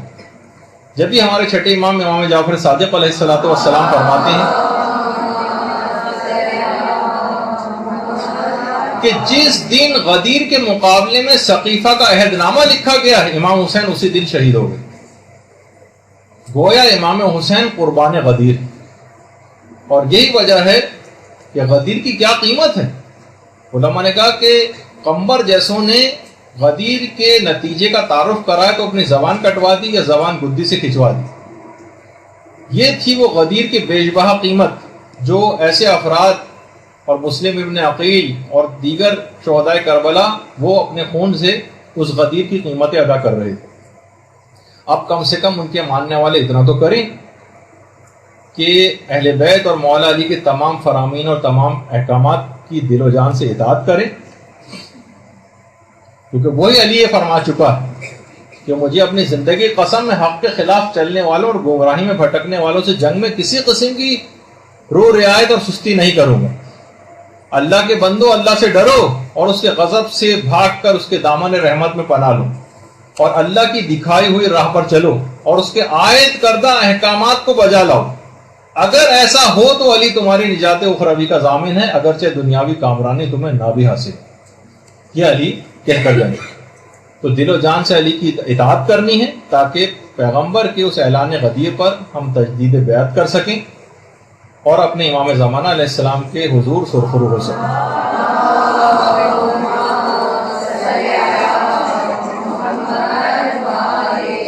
اب آپ کو جو بھی قصیدہ خوانی کرنی ہے وہ آپ کر لیں. آخر میں بس اس دعا کے ساتھ کہ ہمیں امیر المومنین کی اور تمام ائمہ اہل بیت علیہم السلام کی سیرت کی پیروی کی توفیق نصیب فرمائے، اور جتنے بھی ہمارے مرحومین اس دنیا سے جا چکے ہیں وہ آج کی تمام برکات، آج کے دن کی اور تمام فضائل اس سے بہرمند ہوں. اور بہت سے لوگوں نے اپنے مریضوں کی شفا یابی کا بھی کہا ہے. خاص طور پر اس مدرسے کے ایک محسن وہ آج کل کافی زیادہ علیل ہیں اور ان کے خانوادے نے بھی آپ سے ان کی دعائے صحت کی اپیل کی ہے، تو آپ لوگ خاص طور پر ان کو بھی اپنی دعا کے اندر آج یاد رکھیں. وصلی اللہ علی محمد وآلہ الطیبین الطاہرین. يا مولا